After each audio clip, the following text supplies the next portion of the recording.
Chapter 499.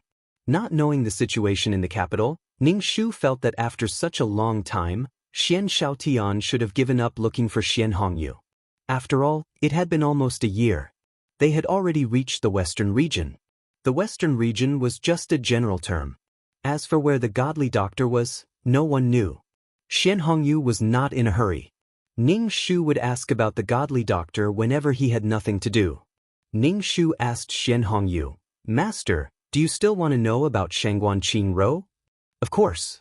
Xian Hongyu said matter-of-factly. Ning Shu, she should not have asked. 11. How do you think Shangguan Qingro and Xian Xiaotian are doing now? Xian Hongyu chatted with Ning Shu. A nation's mother was labeled as having lost her chastity. The civil and military officials would not let such a woman with a ruined reputation become the head of the harem. Shangguan Qingrou's situation was not very good. It depended on whether Xian Xiaotian could withstand the pressure of the outside world for her. Only by withstanding the impact of reality could love grow strong. However, more often than not, love would be defeated by the cruel reality. Especially when Xian Xiaotian was the ruler of a nation. To protect his throne, he had to make some sacrifices. Who knew if Xian Xiaotian would sacrifice his love with Shangguan Qingrou? Love was an illusory and fragile thing. Even if you fell in love with someone with a look, it would dissipate quickly. It was like a mirage. What Ning Shu wanted was not to have someone by his side who loved him, but to be able to live freely in the thousands of worlds. To be able to live forever, to be able to see the clouds in every world. Especially after seeing Xian Hongyu, Ning Shu felt that being a single dog was pretty good. Meeting someone like Xian Hongyu, life was basically a big pain in the ass. She, as Xian Hongyu's subordinate, was already so miserable, she wondered how Shangguan Qingrou felt. "This subordinate does not know how Miss Shangguan is doing?" Ning Shu said with a grin. Xian Hongyu sat in the carriage and used his hand to support his chin. His hair was loose, and occasionally, it would be swept up by the wind. His back was like a killer, and his face was full of bumps. This prince wishes for Shangguan Qingrou to be the empress forever. Ning Shu glanced at him. Did he finally find his conscience? This way, they can torture each other for the rest of their lives, Xian Hongyu said. Ning Shu, how wicked. Master, can you stand Miss Shangguan being with other people? Ning Shu asked. This was not Xian Hongyu's character. Xian Hongyu glanced at Ning Shu and indifferently said, "Of course not. Even if you want to torture each other, you still have to do it with me." There was nothing to talk about with a lunatic. Ning Shu managed to find out the whereabouts of the godly doctor. The godly doctor was an old man with a white beard. His hands were trembling when he took Xian Hongyu's pulse. After taking Xian Hongyu's pulse, he gave Xian Hongyu a prescription without hesitation and asked Xian Hongyu to drink it 3 times a day. Xian Hongyu did not like this godly doctor. He came all the way here to see this godly doctor. Ning Shu kept the prescription and brewed medicine for Xian Hongyu every day. He had 3 meals a day, and each meal was a big bowl, which made Xian Hongyu's face turn green. It did not seem to have any effect. Go to Jiang province. Xian Hongyu said to Ning Shu. Ning Shu was curious and asked, "Why are you going to Jiang province?" Xian Hongyu squinted his eyes and rubbed something in his hand. It was a bronze tiger-shaped object. Ning Shu looked at the object in his hand and was stunned. If he was not wrong, Xian Hongyu was holding a commander's seal. He still has this? No wonder Xian Xiaotian was looking for him. It was not only because of Shangguan Qingrou, but also because of the commander's seal. Ning Shu rushed to his next destination, Jiang province. Running around every day, Ning Shu felt that he had aged a lot. His hands were already thick, but now they were even thicker. When he washed his face, it hurt. Ning Shu was confused. Xian Hongyu was already dead. Even if he had the commander's seal, what use would it be? Ning Shu wanted to ask, but it was best not to ask about such confidential matters. Seeing that Xian Hongyu was no longer heading to the capital, Ning Shu would add some antidote every time he boiled medicine for Xian Hongyu, allowing him to slowly recover. Xian Hongyu saw some pustules forming on his body and was surprised. That old godly doctor actually had some skills? He rushed all the way to Jiang province. Xian Hongyu used some unknown method to take over the Jiang province army. Then, using his identity as Prince Ding, he questioned Xian Shaotian. He said that the Empress, Shangguanqing Rou, was promiscuous and unfit to be the mother of a nation. He said that the Empress must be deposed, or else he would lead the Jiang province army to attack the capital. Ning Shu. Hearing Xian Hongyu's declaration, Ning Shu did not know how Xian Hongyu's face grew. The Empress was promiscuous, but how good were you? You had an affair with your own sister-in-law. You were the person involved in this story, right? You even used this reason to threaten Xian Shaotian. Where was your face? Xian Shaotian did not use this reason to kill you, but you actually said that the Empress, Shangguanqing Rou, was promiscuous. She had never seen such a shameless person. In the capital, Xian Shaotian was probably vomiting blood from anger. Shangguanqing Rou's situation was not good to begin with. She was able to sit on the Empress's seat because Xian Shaotian had true feelings for her. But Xian Hongyu did not want to see her living a good life. By issuing such a declaration, he tore open the wound that should have been covered. Ding, quest completed. Do you wish to leave the quest world? 2333's voice sounded. Ning Shu said, wait a moment. Ning Shu put all the antidote in the bowl and gave it to Xian Hongyu to drink. After drinking this bowl of medicine, the pustules on Xian Hongyu's body should disappear. Ning Shu patted Xian Miexiao's head. If Xian Miexiao could live with 11 and let 11 experience the life of a normal person, it would be good. 2333, leave the world, Ning Shu said to 2333 in his mind. This mission was considered complete. Now that Xian Hongyu had the Jiang province army and a shield in his hands, Xian Hongyu wouldn't die so easily with an army in his hands. In fact, Xian Hongyu had hidden himself well. Where did he get the commander's seal? Xian Hongyu and Xian Shaotian were both members of the royal family. Everything they did had their own goals. But poor Shangguanqing Rou, who had a free spirit, did not even understand the twists and turns. Xian Hongyu wanted to be the emperor, but the old emperor passed the throne to Xian Shaotian. Xian Hongyu was also chased out of the capital by the old emperor. Xian Hongyu used Shangguanqing Rou's matter to lead an army into the capital. Before, because of Shangguanqing Rou, the battle between the crown prince, Xian Hongyu and Xian Shaotian started. Now, because of Shangguanqing Rou, the battle between Xian Hongyu and Xian Shaotian was in full swing. Fighting for power, killing, and lust all needed a gentle mask. Shangguanqing Rou did not control the country. Instead, she became an excuse and target for men. Ning Shu felt dizzy. Goodbye, Xian Hongyu. No, never again. Chapter 500. Ning Shu was in a trance for a moment. When he opened his eyes, he was already in the system space. Ning Shu raised his hand and looked at it. He didn't consume much of his soul. In the future, the damage to his soul from doing missions should be less and less. Let's look at the points this time. Ning Shu said to 2333. Also, thank you for the fake death medicine. After Ning Shu finished speaking, a status panel appeared in front of him.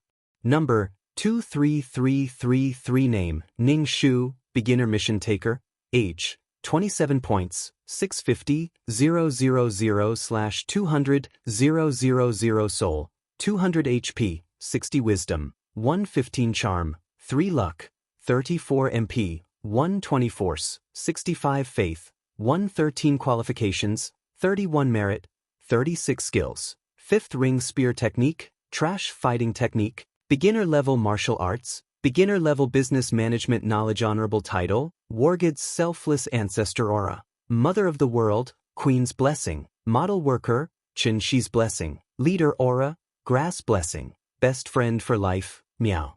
Meow Meow's blessing, fulfill 11th's wish, protect the master, keep the master alive. Mission completion, 100. Obtained 200,000 points, 20 attribute points, and 3 points of faith.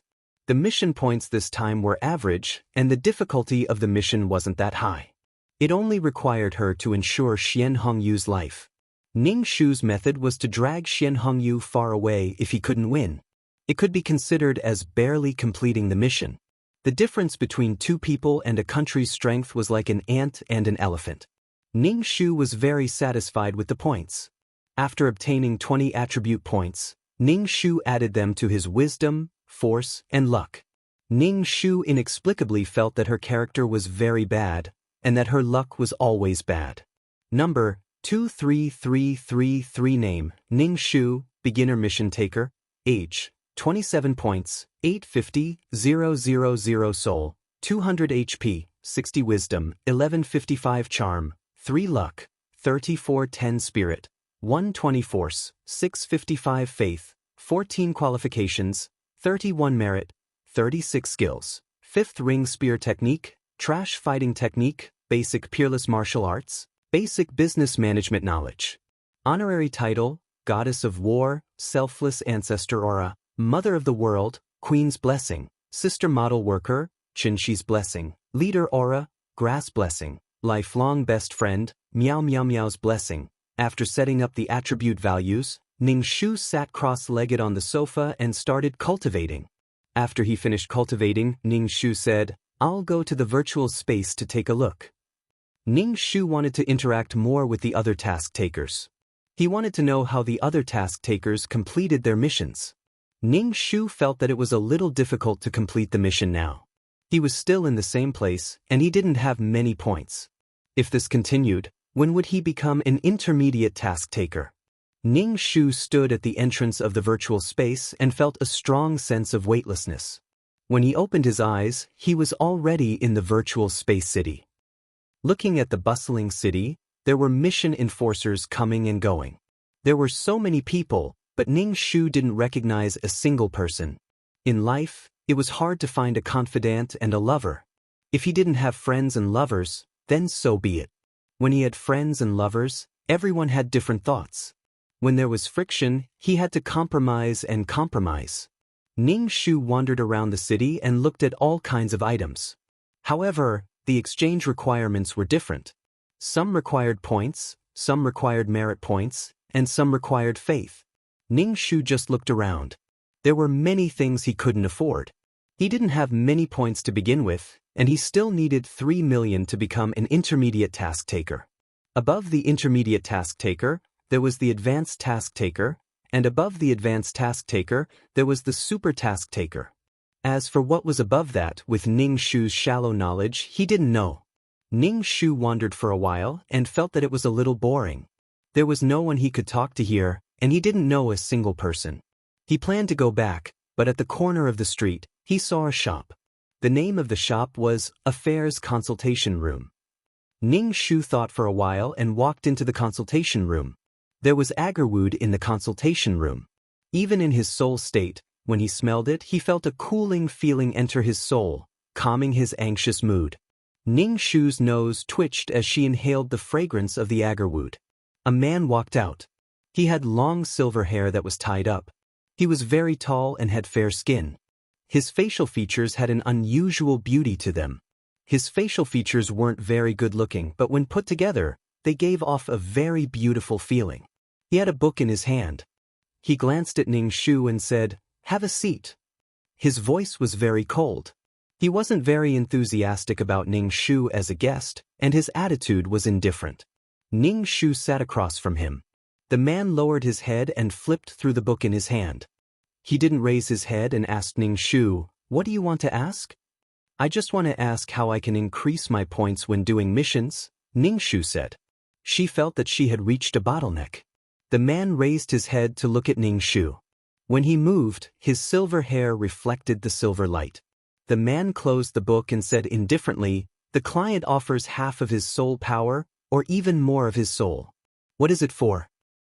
Is it to change his tragic life and obtain happiness?" Ning Shu said, "What kind of life is considered a happy life? What kind of life is considered a successful life? Power, money, status, reputation. Achieving one of these is considered a successful life," the man said. Ning Shu looked at the man. "Can you be more straightforward? In other words, not only do you have to fulfill the client's wish, but you also have to seek a happy life for the client. Or what kind of person the client wants to be, you have to do your best to help them become that kind of person. For example, your client likes to draw and wants to become an artist. If you complete this kind of hidden counterattack mission, you will naturally have a lot of points. Power, money, status, reputation. If you achieve one of these, it will be considered a successful counterattack, the man explained to Ning Shu in detail. Ning Shu suddenly understood. So that was how it was. Sometimes she felt that her points were very high, but sometimes they weren't. However, just fulfilling the client's wish wasn't considered a successful counterattack. If your points are low, it means that the client has offered less souls. If the points are low, it means that the client isn't satisfied with your mission. She might even offer another soul and ask other mission takers to help her counterattack. Ning Shu nodded. She more or less understood. Thank you, Ning Shu said gratefully to the man. No need. The reward is 300,000 points, the man said calmly. Ning Shu? Chapter 501. Ning Shu was scared out of his wits when he heard that a few sentences would cost him 300,000 points. Fuck, why don't you just rob a bank? Isn't this reward a bit high? Ning Shu said embarrassedly. The man raised his eyebrows. You want to go back on your word? Ning Shu, so painful. Don't think that it's just a few sentences. This is the conclusion of many mission enforcers. Do you think these words aren't worth 300,000 points? The man crossed his arms and looked at Ning Shu. His posture was like an ancient British aristocrat. Ning Shu could only pay the bill. He didn't have many points to begin with. Just like that, he used up 300,000 points. Ning Shu's heart ached so much that his whole body trembled. After playing around for a while, he actually used up so many points. As soon as he left the affairs consultation room, Ning Shu felt that his soul was floating. Forget it, these points were worth it. At least Ning Shu had found a new goal to strive for. Come on, Ning Shu cheered himself on with trembling lips. Ning Shu planned to go to a restaurant and eat to relieve his stifled mood. Ning Shu turned around and walked towards the restaurant. A man in black suddenly appeared in Ning Shu's eyes. This man was tall and straight with a pair of extremely long legs. He wore a black trench coat. When he walked, the wind slightly rolled up the corners of his coat. He looked incomparably ascetic and sexy. The man walked in front with many people following behind him. Beside him, a person was saying something to him. His expression was indifferent. Only his glasses occasionally reflected a cold light. Ning Shu almost screamed. Isn't this the school doctor uncle? Ning Shu's lips moved twice. He wanted to say something. His feet moved twice before he finally stopped. The school doctor uncle indifferently walked past Ning Shu. He glanced at Ning Shu and moved away without stopping. Ning Shu felt a chill when the school doctor walked past him. It made him feel like his soul was frozen. Ning Shu looked at the back of the school doctor, his heart full of doubts. Why did he see the school doctor in the virtual space? That time, when she was in the Sea of Law, she saw the uncle in a trance. Excuse me, who were the people who just passed by? Ning Shu asked one of the mission enforcers. The mission enforcer said, Oh, one of them is the manager of the virtual space. Someone in black? Ning Shu asked. The person who spoke is a manager. The mission enforcer looked at Ning Shu. You must be new. You don't even know this. I'm a newbie. What about the person in black? The person who spoke to the school doctor was the manager of the virtual space. Who was the school doctor? The mission enforcer looked embarrassed. I don't know. Ning Shu was speechless. To be able to talk to the manager of the virtual space, the uncle's identity should not be simple. 2333. Let's go back to the system space. Ning Shu said to 2333 in his heart. Ning Shu suddenly felt dizzy. When he opened his eyes, he was in the system space. Ning Shu said, I just met a familiar person. It's the man in the black windbreaker. Do you know him? I'm just a small system. What do I know? 2333 said unhappily. Ning Shu said, Can't you use your smart search? Can't you find out who this person is? Forget it. There are too many powerful people up there. I can search just because I say I can.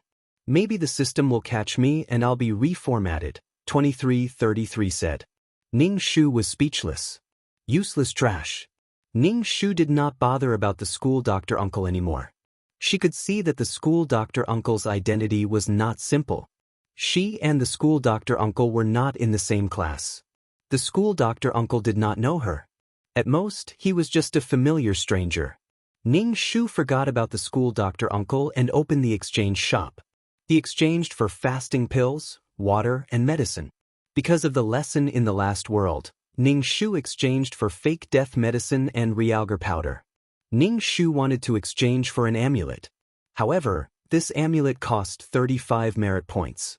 Ning Shu was worried that the amulet would only be effective in one world. Moreover, Ning Shu felt that 35 merit points was too high. Even the system could not calculate the merit points. It must be something good. System, if I exchange for this amulet, will it only be effective in one world? Ning Shu asked 2333. Oh, this amulet is effective forever. It will be effective in any world. It can save your life, 23333 said. Ning Shu was relieved. He clicked on the exchange button and let out a sigh of relief. If he encountered any danger that he could not resist, at least he had a guarantee. I say, do you really not know who the school doctor uncle is? Ning Shu asked again. 23333 said, I really don't know. Well, when he saw the school doctor uncle, his heart was beating fast. He wanted to know who this guy was. What use do you have? Ning Shu said unhappily. 23333 responded with silence. What about your man in the consultation room? Ning Shu asked. I don't know him. I don't have permission to search. 23333 said straightforwardly. What a piece of trash. Ning Shu rolled his eyes. Well, it felt like the water here was very deep. Each one was stronger than the other. She was the only one who was weak. She had to work hard to improve her strength.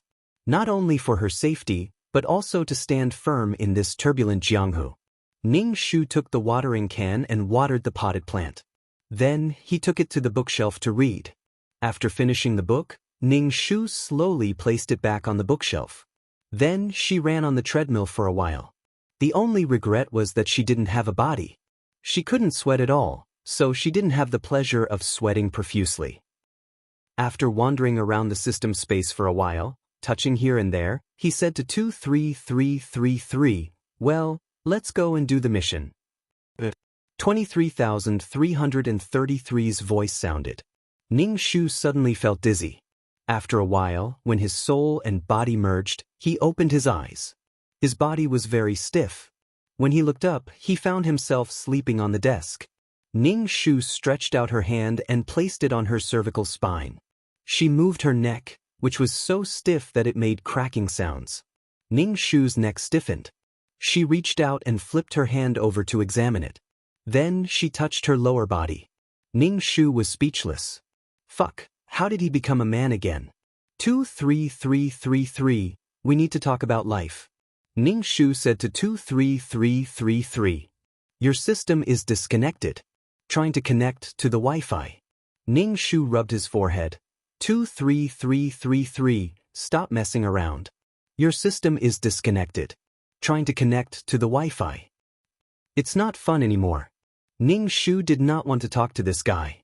23333 said, there's nothing wrong with becoming a man. I'm used to squatting and peeing. What's so good about becoming a man? Ning Shu said. Besides, am I not a supporting female character? Why did she have to be both the female and the male lead? This time, she would not be a supporting male character, right?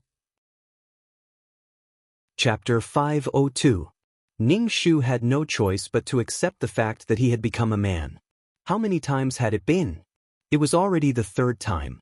Ning Shu felt that 2333 was a defective product. That was why the positioning was wrong. It was not easy to stay alive. With the addition of this system, it was simply one disaster after another. However, Ning Shu still accepted the system in his heart.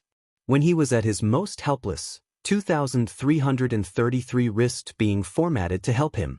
Ning Shu was very grateful, but it could not hide the fact that 2333 was a piece of trash.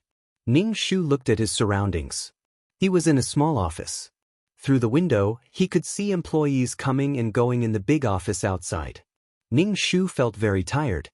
His throat was dry and he felt light. He was very sleepy. This body probably did not sleep for the whole night. Ning Shu poured a glass of water from the water dispenser. He drank a large glass of water to relieve the dry itch in his throat. He rubbed his forehead. His temples were throbbing with pain. Feeling that his current condition was very bad, Ning Shu reluctantly began to accept the storyline. The original owner was called Su Wenlang. He was a lawyer. Soon he would have a case. He had been busy with this case for several days and had stayed up 2 nights. The main character of this story was not Su Wenlang, but Su Wenlang's childhood sweetheart, Xia Xiaoman. Xia Xiaoman was a few years younger than Su Wenlang, and Xia Xiaoman was Su Wenlang's goal. Unsurprisingly, Xia Xiaoman and Su Wenlang were able to support each other for a lifetime. They knew each other very well. Their relationship was also good. Everything in the world was a what-if. Su Wenlang and Xia Xiaoman's fates had a turning point. This person was Chu Xiaoran. This person was the CEO of a listed company. Chu Xiaoran met Xia Xiaoman one day. When he saw Xia Xiaoman again, he was holding nude photos of Xia Xiaoman. There were all kinds of nude photos of her changing clothes and bathing. Xia Xiaoman was not aware that she had been photographed. Some of the photos were even taken at Xia Xiaoman's home. Xia Xiaoman was shocked when she saw these photos. Looking at the handsome Chu Xiaoran, this person was simply a beast. Chu Xiaoran threatened Xia Xiaoman to become his woman and his mistress. Xia Xiaoman originally wanted to marry Su Wenlang, but now such a person popped out and made such an outrageous request. Of course, Xia Xiaoman wouldn't agree. Chu Xiaoran then threatened Xia Xiaoman that if she didn't agree, he would expose the photos. Then, Xia Xiaoman agreed, and Chu Xiaoran began to keep her in his house. What Xia Xiaoman needed to do was to wait in the villa for Chu Xiaoran to come to the villa. Once Chu Xiaoran came, she would do something indescribable. Chu Xiaoran was the one who had resorted to trickery. When Su Wenlang found out about this, he was determined to rescue Xia Xiaoman. However, Xia Xiaoman had no choice but to endure the humiliation. In addition, Chu Xiaoran threatened Xia Xiaoman. Su Wenlang was just a small lawyer. It was too easy for Chu Xiaoran to kill Su Wenlang and drive him into a corner. Xia Xiaoman endured everything alone. She endured her unbearable identity, endured Chu Xiaoran's contempt for her, and also endured her inner struggle. In the end, Su Wenlang died because of Xia Xiaoman. Ning Shu was speechless. After reading the story, Ning Shu was deeply drunk. She was so drunk that she couldn't take it anymore.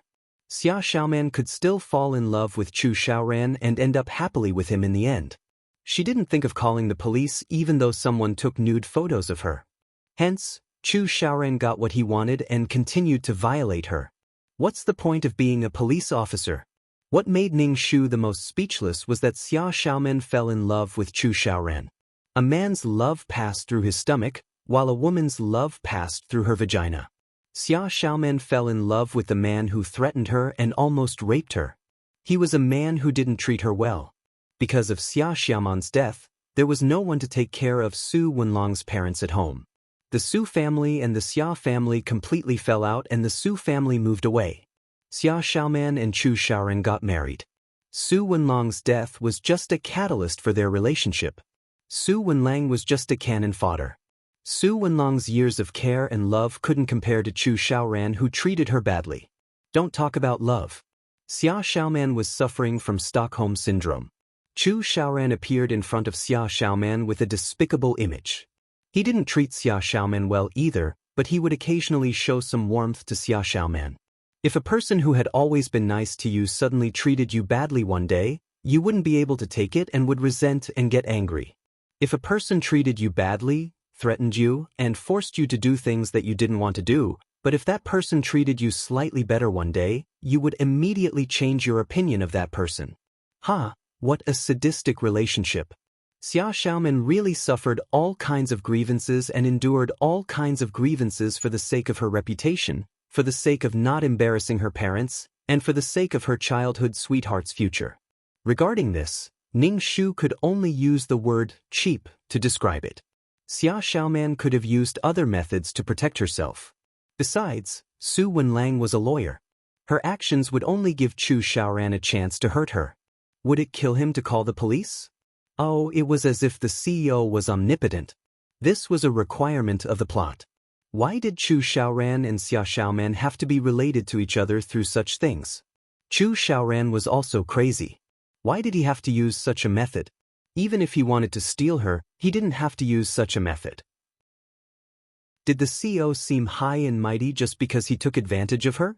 Chu Xiaoran's identity added a lot of points to him, and Xia Xiaoman only had to enjoy the benefits that this man brought her. On the other hand, Su Wenlong's family could only be considered wealthy. If he wanted to have a bright future, he had to work hard on his own. He couldn't be compared to Chu Xiaoran, who had a silver spoon in his mouth since he was young. His halo couldn't be compared to Chu Xiaoran. Su Wenlang had died once, and his parents were taking care of him at home. Now, he just wanted to let Xia Xiaoman do whatever she wanted. What she wanted to do with Chu Xiaoran was her own business. Ning Shu rubbed his swollen forehead. He felt very tired and wanted to rest. After taking his coat, Ning Shu took a taxi home to rest. The Su family lived in a house in the neighborhood, and they were neighbors with Xia Xiaoman. The two families had been friends for more than 20 years, and they even planned to become in-laws. When he returned home, Mother Su was watering the potted plants on the balcony. When she saw how tired Ning Shu was, she said, "Go take a shower and sleep first." Ning Shu took a nap. He didn't care about anything and just slept. Ning Shu was sleeping soundly when he was woken up by his phone's alarm. Ning Shu opened his eyes. Then his head hurts. She looked at the caller ID and saw that it was Xia Xiaoman. She picked up the phone. Before Xia Xiaoman could say anything, she started crying. The phone was filled with the sound of a woman sobbing. Ning Shu's sleepy head was about to explode. Oh damn. Chapter 503. Xia Xiaoman kept crying on the phone, and Ning Shu couldn't take it anymore. He asked, "What happened to Xiaoman?"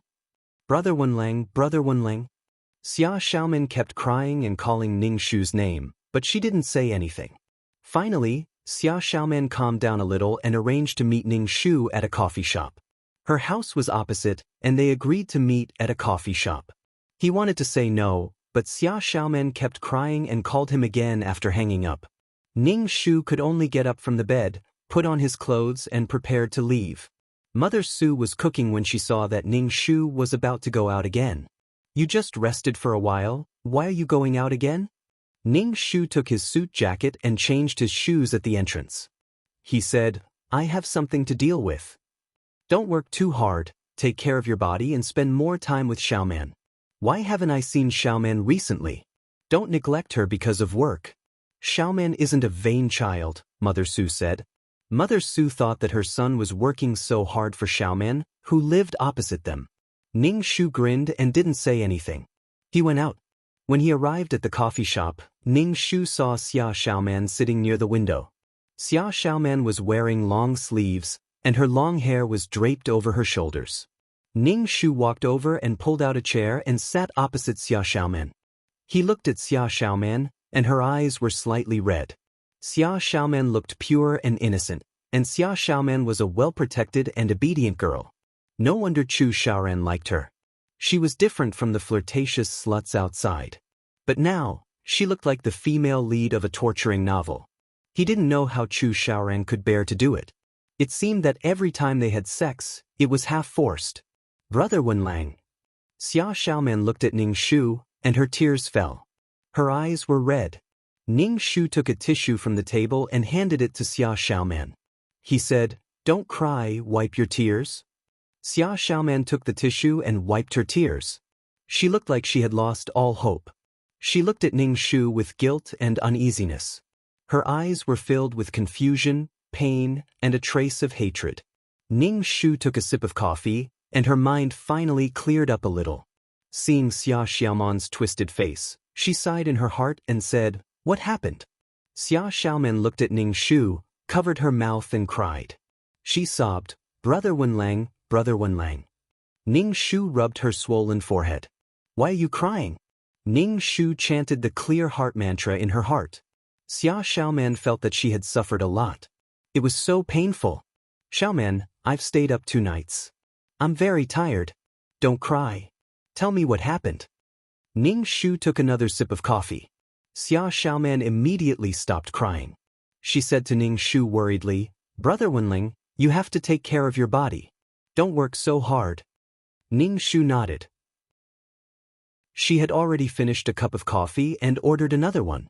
Ning Shu just wanted to sleep now. Xia Xiaoman's face was pale, and she looked like she was struggling and in pain. Brother Wenlang, let's break up. Why? Ning Shu put down the coffee and looked at Xia Xiaoman. We're going to get married soon. I'm not good enough for you now. Brother Wenlang, I'm sorry.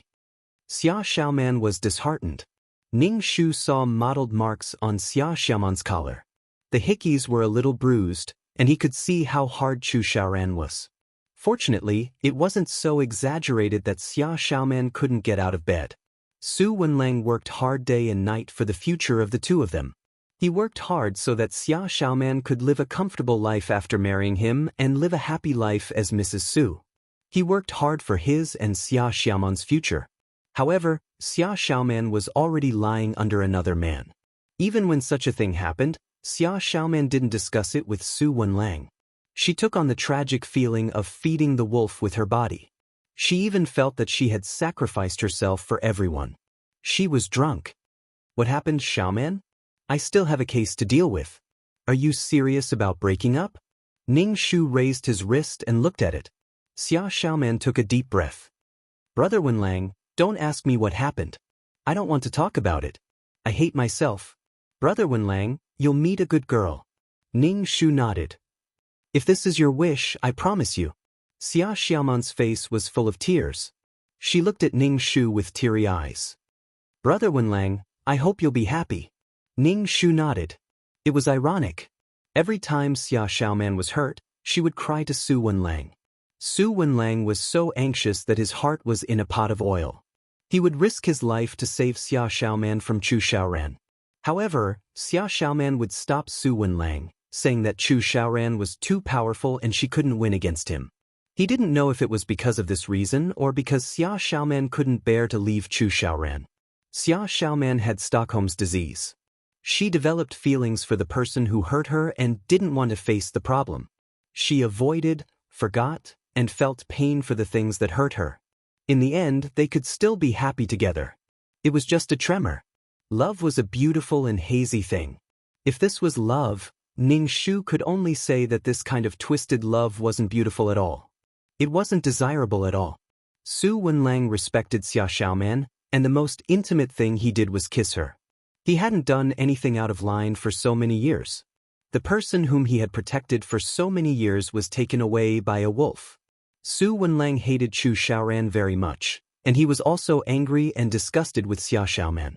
He was angry that Xia Xiaoman didn't love herself.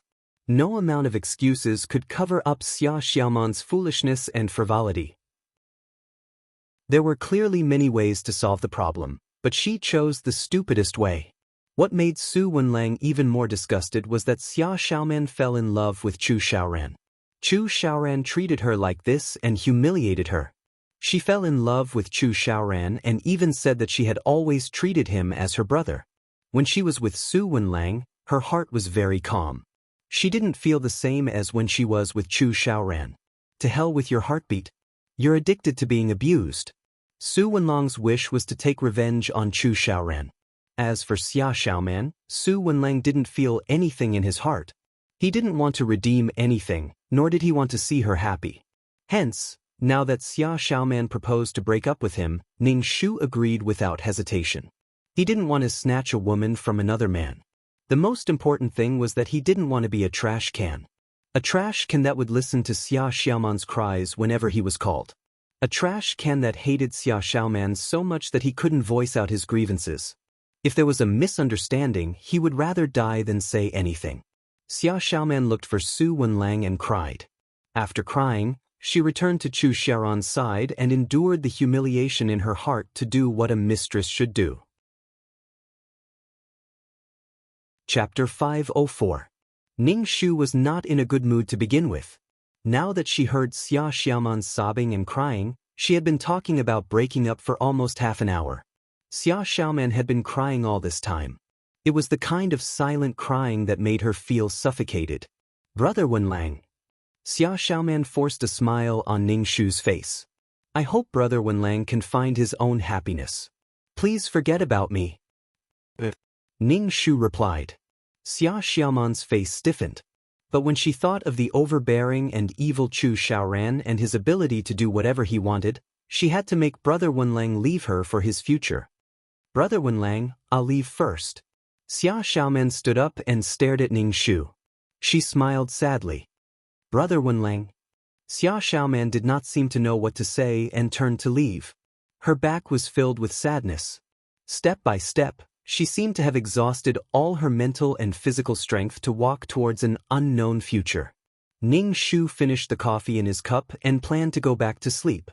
He had not been in a good state of mind, so he must have a good sleep.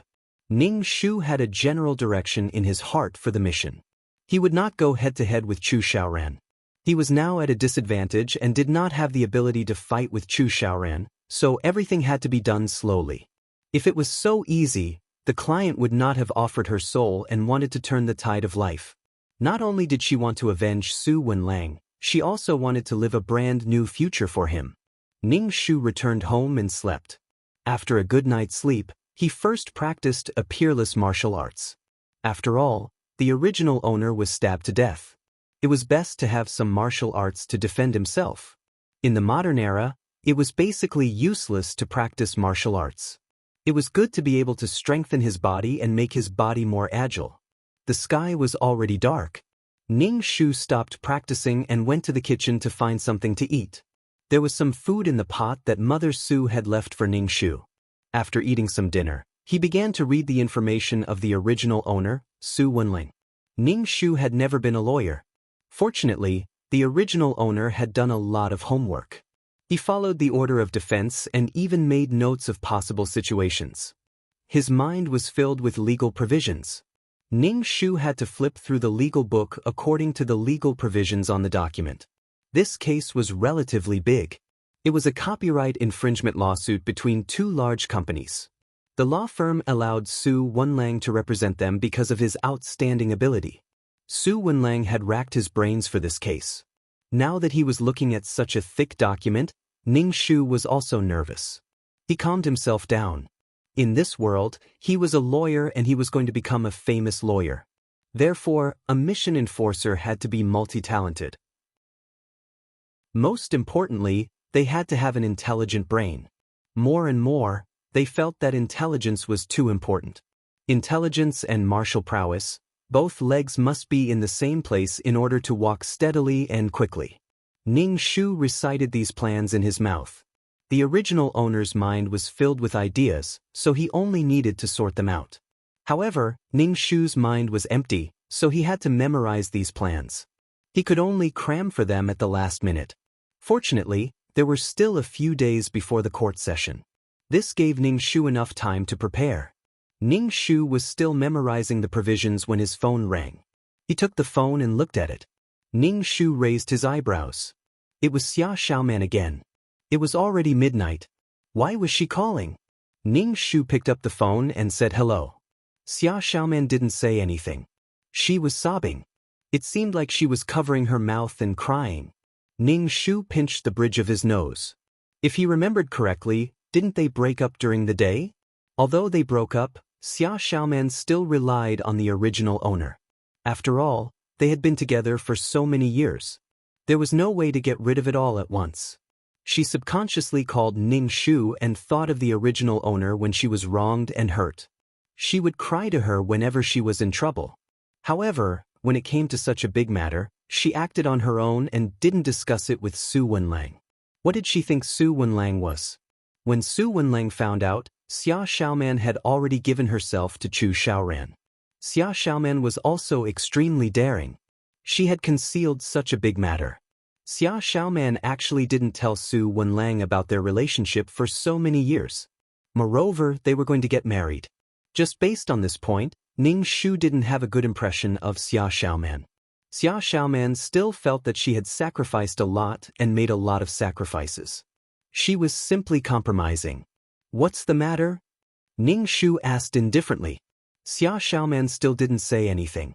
She was probably covering her mouth and only the sound of her heavy breathing could be heard. Ning Shu felt that it was strange. Why is Xia Xiaoman calling me? She's not talking. It's not cheap.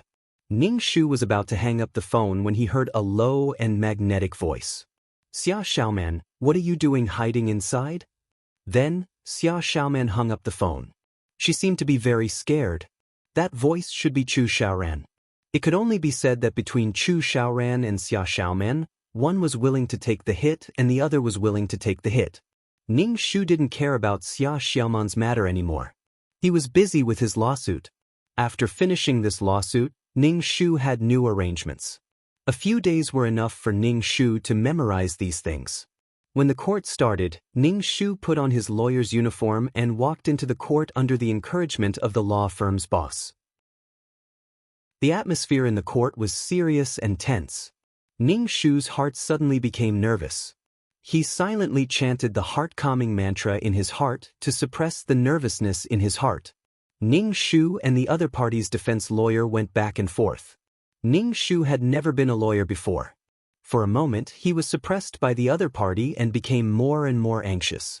Taking a deep breath, Ning Shu strictly followed the original owner's plan and strictly guarded. Ning Shu felt that his back was covered in cold sweat. It was more nerve-wracking and tiring than on the battlefield. From the corner of his eye, Ning Shu saw an extremely handsome man sitting in the gallery. He had a strong temperament and his eyes were contemptuous and arrogant. This was a domineering and cruel man. At the sight of this man, 3 words immediately popped up in Ning Shu's mind. Chu Xiaoran. What is Chu Xiaoran doing here? Upon meeting Ning Shu's gaze, Chu Xiaoran raised his chin slightly and gave Ning Shu a spurious smile. However, his contempt for her was evident in his words. Ning Shu stopped looking at Chu Xiaoran and focused on his lawsuit. In the end, Ning Shu won by a small margin, because his company was the one that had been violated. If the original owner was here, she would definitely do better than her and not be suppressed by the other party. She clearly had the advantage, but it took her so much effort to win. It was necessary for her to further her studies, not only for Su Wenlang, but also for herself. If she did that, Su Wenlang's reputation as a top lawyer would be ruined in her hands. After the judge announced the result, Ning Shu wiped the sweat off his forehead, put away the documents, and left the court. As soon as he left the court, Ning Shu saw Chu Xiaoran standing there, seemingly waiting for him. Ning Shu pretended not to see him and walked straight away. The big CEO was busy every day. If he could spend so much time watching him fight a lawsuit, it would most likely be something bad. He didn't come with good intentions.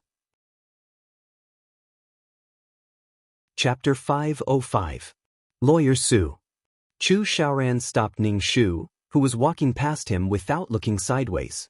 Ning Shu stopped and turned to look at Chu Xiaoran. President Chu, what can I do for you? Chu Xiaoran walked in front of Ning Shu. He was a little taller than Su Wenlang. Ning Shu felt that he was sizing her up and scrutinizing her with hostility. Chu Xiaoran narrowed his eyes. This man must be the brother Wenlang that Xia Xiaoman mentioned. When she was lying under him, Xia Xiaoman deliberately made him angry and called him brother Wenlang. Chu Xiaoran sized up this man. He had a scholarly aura and gave people a comfortable feeling. He was pure and gentle like jade, and he was good-looking. Chu Xiaoran narrowed his eyes, and there was a hint of viciousness between his eyebrows. President Chu, what can I do for you? Ning Shu asked when he saw Chu Xiaoran looking at him condescendingly. Lawyer Su, do you know me? Chu Xiaoran asked leisurely. Ning Shu said indifferently, President Chu is famous in T-City, but you actually know a nobody like me. A nobody? In my heart, you're not a nobody. Chu Xiaoran took out a business card and handed it to Ning Shu. You're quite capable. It's a waste of your talent to stay in that small law firm. Come to my company and be my lawyer. The salary will be better than in a law firm. Ning Shu was a little surprised. What did Chu Xiaoran mean? Ning Shu didn't think that Chu Xiaoran wanted to promote him, and it was impossible for him to promote him. Ning Shu took the business card and was very polite and distant. President Chu, you think too highly of me. Chu Xiaoran smiled evilly and the corners of his mouth curled up. He reached out and patted Ning Shu's shoulder. He used so much force that Ning Shu's shoulder was almost crooked. Ning Shu's expression didn't change, and he looked at Chu Xiaoran indifferently. Chu Xiaoran and Ning Shu looked at each other, opened the car door, and said to Ning Shu, "Lawyer Su, we'll meet again." After Chu Xiaoran finished speaking, he got into the car and drove away. Ning Shu lowered his head and looked at the elegant business card in his hand. He smiled faintly and tore the business card. Judging from Chu Xiaoran's reaction, he was afraid that Chu Xiaoran was dissatisfied with his identity and his relationship with Xia Xiaoman. Ning Shu would wring his brain out of his head if he said that he was appreciating him. This high and mighty attitude was a demonstration. Ning Shu knew that he didn't have the ability to retaliate against Chu Xiaoran now, but there would always be a way. Chu Xiaoran was powerful, but there would always be someone stronger than him. Back at home, Ning Shu was about to go to bed when his father, who was reading the newspaper in the living room, called out to Ning Shu. Mr. Su and Mrs. Su were both retired now, and their monthly retirement salary was very high. Moreover, Mr. Su was a director in the company. The Su family's living standards were not as high as those at the top, but they were better than those at the bottom. It was a simple and warm family. Even if Xia Xiaoman married him, she would have a good life. It was supposed to be a happy life, but it was ruined by Chu Xiaoran, and the two elders of the Su family had to send their son off. Their only son was killed because of Xia Xiaoman. The Su family and the Xia family had completely fallen out with each other. Ning Shu endured his fatigue and sat opposite Mr. Su. He asked, "Dad, what's the matter?" Mr. Su took off his reading glasses and said to Ning Shu, "When are you and Xiaoman getting married? You're not young anymore. You should settle down with the girl across the street as soon as possible. The two families know each other very well. While your mother and I are still young, we can help you." Ning Shu pursed his lips. "Let's talk about this later. I don't plan to get married for the time being." Mr. Su furrowed his brows and looked suspicious. Did something happen?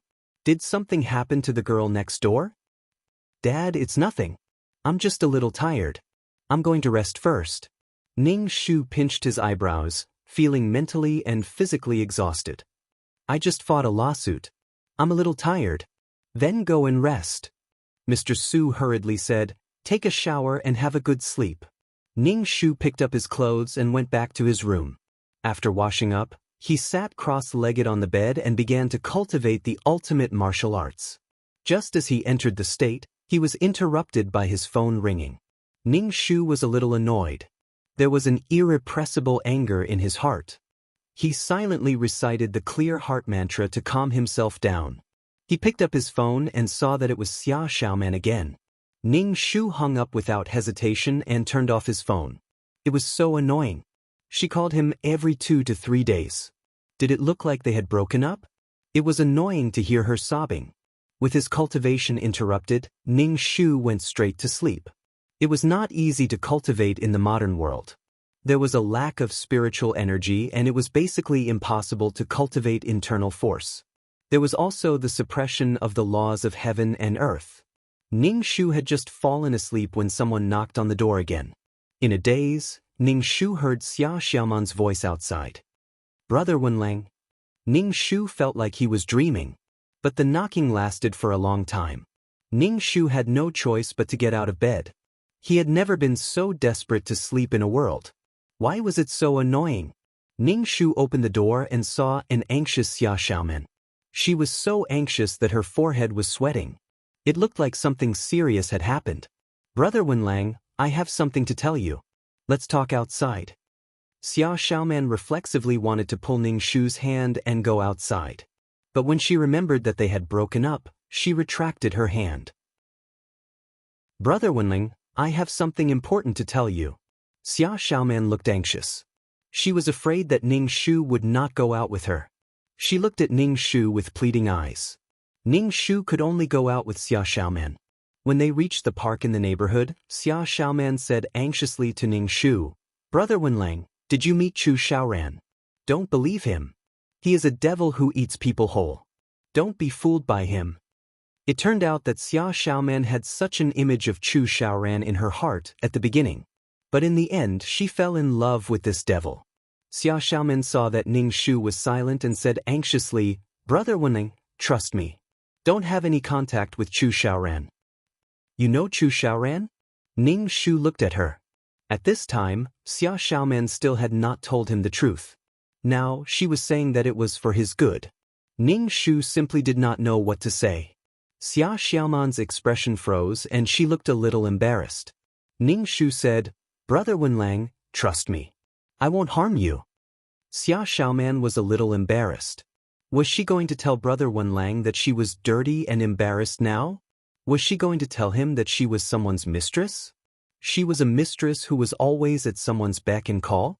Xia Xiaoman was now thinking about when Chu Xiaoran got tired of her and let her leave and return the nude photos to her. "Brother Wenlang, I have no choice but to do this. But you must believe Chu Xiaoran. He is a sinister and cunning devil." Xia Xiaoman looked at Ning Shu and said, "You are the person I care about the most in my life. Brother Wenlang, I don't want you to get hurt." Chapter 506. Ning Shu listened to Xia Xiaoman's painstaking advice as if she was very concerned about him. Ning Shu's heart was indifferent and unmoved. Things had developed to this point entirely because of Xia Xiaoman's own initiative. If she had been willing to discuss it with others, it wouldn't have been so tiring. Until now, Xia Xiaoman still didn't intend to say anything. She kept saying that she didn't want to hurt Su Wenlang, but what Xia Xiaoman did hurt Su Wenlang the most. Xia Xiaoman's "I have my own difficulties" look made Ning Shu unable to feel Xia Xiaoman's concern for Su Wenlang. "I'll remember what you said." Ning Shu looked at Xia Xiaoman. "You're on your own." Xia Xiaoman heard Ning Shu's words and instantly thought that he knew. Her face was pale and she stuttered, "Brother Wenling, do you know something?" "What do you think I should know?" Ning Shu asked Xia Xiaoman. "We've been together for more than 10 years, from when we were young until we grew up. What kind of existence am I in your heart?" "We're family," Xia Xiaoman said without hesitation.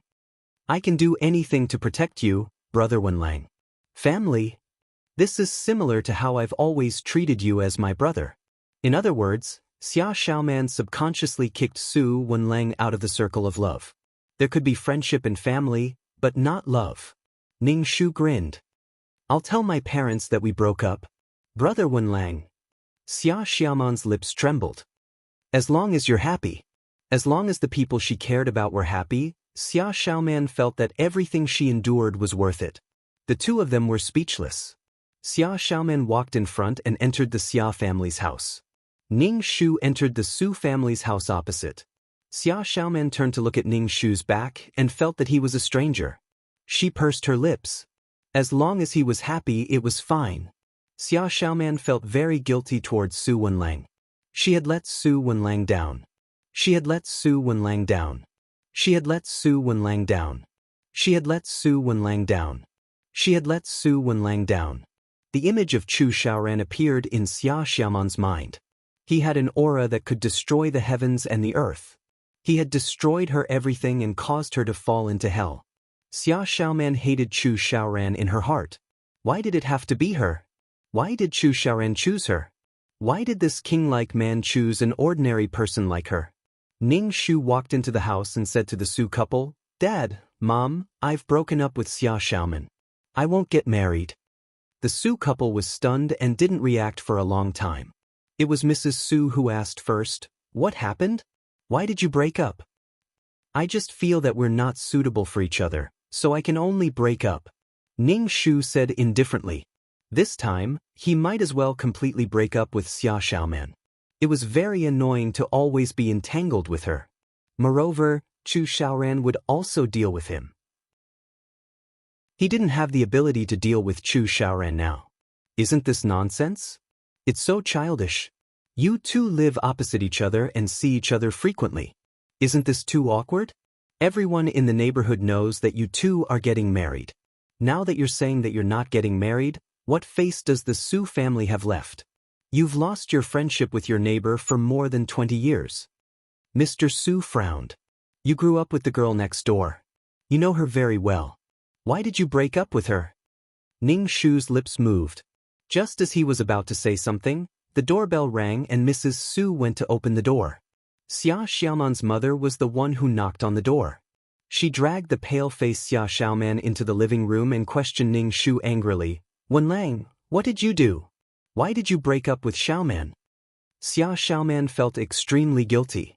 Her face turned pale and she felt very embarrassed. She glanced at the indifferent Ning Shu and dragged her mother outside. Mom, I was the one who initiated the breakup. It has nothing to do with Brother Wenlang. I beg you. Let's go back. I'll tell you everything when we get back. Xia Xiaoman had only told her mother that she had broken up with Brother Wenlang, and the straightforward mother Xia had dragged her here. This made Xia Xiaoman feel very embarrassed. Even if her difficulties were to protect the people she cared about, if she really had to say it out loud, she would be embarrassed and ashamed. She detested Chu Xiaoran even more. He had messed up her life. She was no longer the pure Xia Xiaoman and no longer had the right to be Brother Wenlang's bride. If you have something to say, then say it clearly. Mr. Su looked at Xia Xiaoman. This isn't just between the two of you. It's a matter between the two of you and your family. It also concerns your family's reputation. Why did you have to break up? Xia Xiaoman couldn't say anything. Tears rolled down her cheeks and she was extremely distressed. Mrs. Su frowned. Mrs. Su couldn't bear to see Xia Xiaoman cry so easily. Xia Xiaoman wasn't like this in the past. Ning Shu could only say that Xia Xiaoman was now in the mode of torturing the female lead of a novel. She was torturing the relationship and the male lead was torturing her. In any case, Xia Xiaoman seemed to be constantly hypnotized. I'm suffering so much. I'm in so much pain. Ning Shu said, we did break up. We broke up a long time ago. But Su Wenlang, you can't change your mind. Our Xiaoman has been with you for so many years. Don't you think it's too much to fall out with her just like that? Xia Xiaoman's mother said, displeased with Ning Shu. Our Xiaoman doesn't necessarily have to marry you, but there has to be a reason for breaking up. Abandoning our Xiaoman like this, I won't agree to this. Old Su, we've known each other for so many years, you can't do such a thing. Xiaoman's mother's words were like firecrackers, a string of crackling sounds. Xia Xiaoman's face turned red and tears rolled down her cheeks. Ning Shu saw this scene. From this moment onwards, the Su family and the Xia family were no longer on friendly terms. It was impossible for them to be as close as they used to be. I wasn't the one who broke up. As for the reason, I don't know either. Ning Shu said calmly, I want to ask why Xiaoman broke up with me. Xia Xiaoman's mother frowned and retorted, Xiaoman is a timid child. She wouldn't break up with you first. Xia Xiaoman wasn't a very opinionated person. It could be seen from the photo that Chu Xiaoran used to threaten her. As for Xia Xiaoman's mother saying that she was timid, Ning Shu snorted. Xia Xiaoman was bold enough to make such a decision behind the backs of the two families. She was stupid and thought that she had sacrificed a lot. She didn't think about the situation that the two families were facing. Su Wenlang even died because of her. Xiaoman, what happened? Did you break up with him? Xia Xiaoman's mother was stunned. Xia Xiaoman bit her lips tightly and nodded with a mournful expression. Chapter 507. Xia Xiaoman's mother originally thought that the two children broke up because of Su Wenlang. After all, men were more likely to get bored than women. She thought that Su Wenlang wanted to dump her daughter. But when she heard that it was Xia Xiaoman who broke up, she was dumbfounded. Why did you break up? Xia Xiaoman's mother was instantly annoyed. She felt that she had embarrassed herself in front of the Su family. Why didn't you discuss such a big matter with me? Xia Xiaoman felt exhausted. Let's go back. I'll explain it to you. I beg you. Let's go back first. Xia Xiaoman pulled her mother with all her might and walked out of the door. But, Xiaoman, why did you break up? We should know the reason, and your brother Wenlang should know the inside story. You can ask Wolf if he doesn't know anything. If you want to break up, your brother Wenlang will break up with you. You can't humiliate your brother Wenlang like this, Mother Su said with a straight face. Xia Xiaoman bit her lip and looked at Ning Shu with pleading eyes. Her whole body was trembling in fear. She was like a prisoner before her execution. Even if she really became a mistress, now that she had to remove the cover, Xia Xiaoman was so ashamed that she wanted to jump off the building. Xiaoman, tell us. Xia Xiaoman's mother was angry at her daughter. Seeing that the Su family didn't look good, she became even fiercer. You wretched girl, tell us. Xia Xiaoman burst into tears. I became someone's mistress. I'm not good enough for Brother Wenlang. I was the one who degraded myself and became someone else's mistress. Xia Xiaoman turned and ran after saying that. Everyone in the house was shocked. Xia Xiaoman's mother was shocked. She looked at the few people in the house and quickly chased after Xia Xiaoman. Mother Su looked at Ning Shu and asked, What did you hear Xia Xiaoman say just now? Ning Shu's expression was calm. I heard it. Father Su frowned. What's going on? How could such a well-behaved girl do such a thing? How could she become someone's mistress? Mother Su looked at Ning Shu. Wenlang, what do you think we should do? Are you and Xia Xiaoman still getting married? Ning Shu shook his head and said to his parents, Let's move. After we move, I want to study abroad. Mr. and Mrs. Su looked at each other. All right. Mr. Su said in the end. Ning Shu said, I have some money to buy a new house. Let's sell this house. Ning Shu had some savings in his hands. This was originally Su Wenlong's wedding fund, and he had been saving it all along.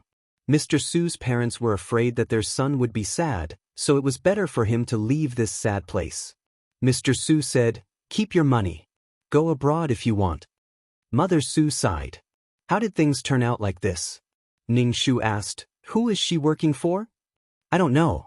Ning Shu said indifferently, There's no need to talk about this in the future.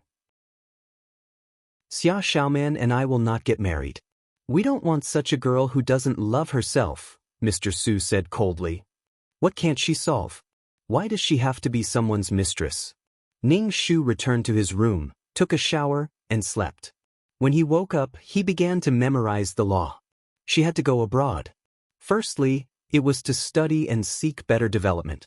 How could she fight with Chu Xiaoran if she was not capable? T-City was Chu Xiaoran's territory, and he could do whatever he wanted here. Secondly, she did not want to get involved in Chu Xiaoran and Xia Xiaoman's affairs. Ning Shu planned to study for at most 2 years. Su Wenlang clearly had a bright future, but he fell into the whirlpool of love and lost his life in the end. After this incident, the Su and Xia families got along very awkwardly.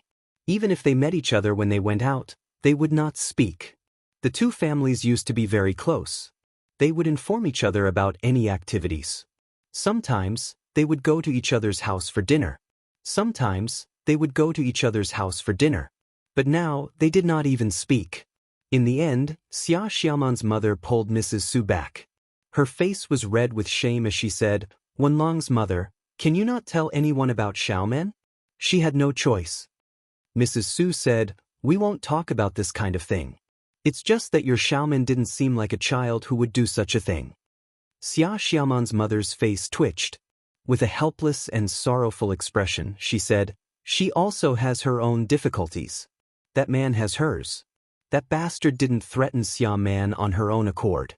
Xiaoman is also silently enduring this for the sake of our family's reputation.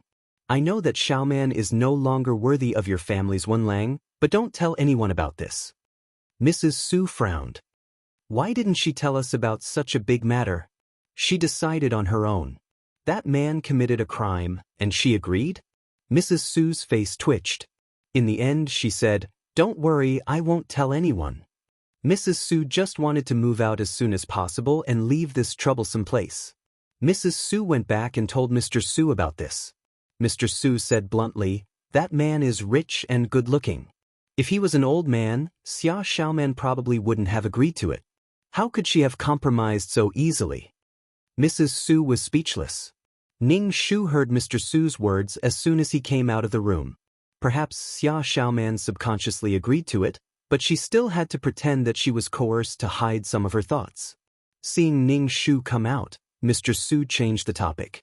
Ning Shu said, There's already a buyer for this house.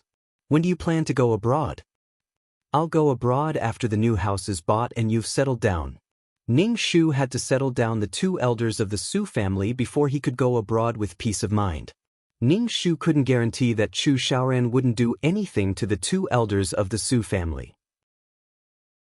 Chu Xiaoran stole someone else's girlfriend and even tried to kill him. He was probably the most arrogant male lead Ning Shu had ever seen. He was so confident because he thought that Su Wenlang was weak. Okay then. Mr. Su nodded. You can go out and relax. Ning Shu went to the law firm to resign. The boss of the law firm treated Su Wenlang quite well.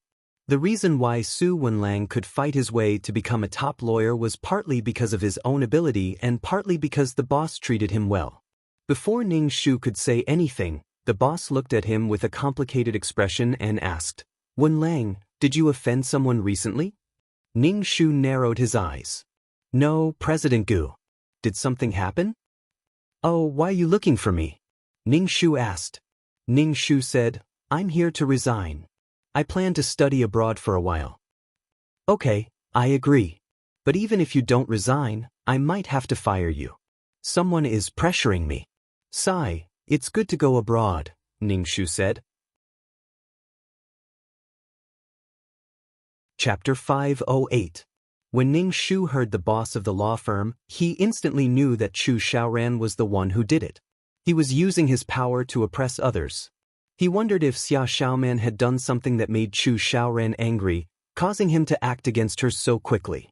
As long as Xia Xiaoman did something that made Chu Xiaoran angry, Chu Xiaoran would do something to make Xia Xiaoman suffer and force her to compromise. Su Wenlang was also one of Chu Xiaoran's weak spots to threaten Xia Xiaoman, especially since Xia Xiaoman and Su Wenlang had a past. Chu Xiaoran treated Xia Xiaoman like a pet. This pet had to be loyal to him and was not allowed to have any selfish motives. He would only use Xia Xiaoman's weakness to force her to compromise and suppress Xia Xiaoman's thoughts. Wenlang, go and write your resignation letter. This will be considered as your resignation. Being fired is not good for your reputation, especially for those in this industry. I've let you down. Those who are in this industry will always make some compromises, the boss said helplessly. Ning Shu said with a smile, Thank you, I'll go and write my resignation letter now. Ning Shu also knew the boss's helplessness. This law firm was not very big, and people like Chu Xiaoran could make this law firm disappear with a flip of his hand. Xia Xiaoman was miserable, but Su Wenlang was even more miserable. Not only did his fiancée get snatched away, but he also became the cannon fodder of their love. From time to time, Xia Xiaoman would drag Su Wenlang out for a walk. In order to anger Chu Xiaoran, Xia Xiaoman would say that the person in her heart was Brother Wenlang. Even if he had her body, he would not be able to get her heart. She would not give in to him. When Chu Xiaoran was angry, he would also say that she still had Su Wenlang in her heart. No matter how Xia Xiaoman explained, he felt that a woman's heart was only filled with her ex-boyfriend. If he could not get her heart, he would abuse her body. He could start to communicate with her body anywhere. Ning Shu wrote his resignation letter and the boss approved it. He even gave Ning Shu a red packet. Finally, he patted Ning Shu's shoulder and said, Be careful. Ning Shu nodded and left the law firm. Ning Shu sneered in his heart. He would remember this. It was simply annoying to meet people like Chu Xiaoran and Xia Xiaoman. Perhaps the two of them had feelings for each other, but both of them used extreme methods to test each other and even implicated innocent people. With Chu Xiaoran's tyranny and his ability to summon wind and rain, it was impossible for him to make Su Wenlang feel comfortable. Ning Shu went to apply for a visa and prepared to go to England. This was a country that was known for its strictness. He wanted to further his studies there. The only thing left was to choose a university. Moreover, not every university wanted Ning Shu. Wenlang, can I come in? Nanny Su's voice sounded outside the door. Ning Shu said, Come in. Nanny Su brought a glass of milk to Ning Shu. She sat beside Ning Shu and said, Wenlang, ever since you broke up with Xia Xiaoman, you've been calmly planning to go abroad. I don't see you being sad. Don't keep it to yourself. How could he give up on a relationship that had lasted more than 10 years so easily? That was why Su Wenlang insisted on getting Xia Xiaoman out.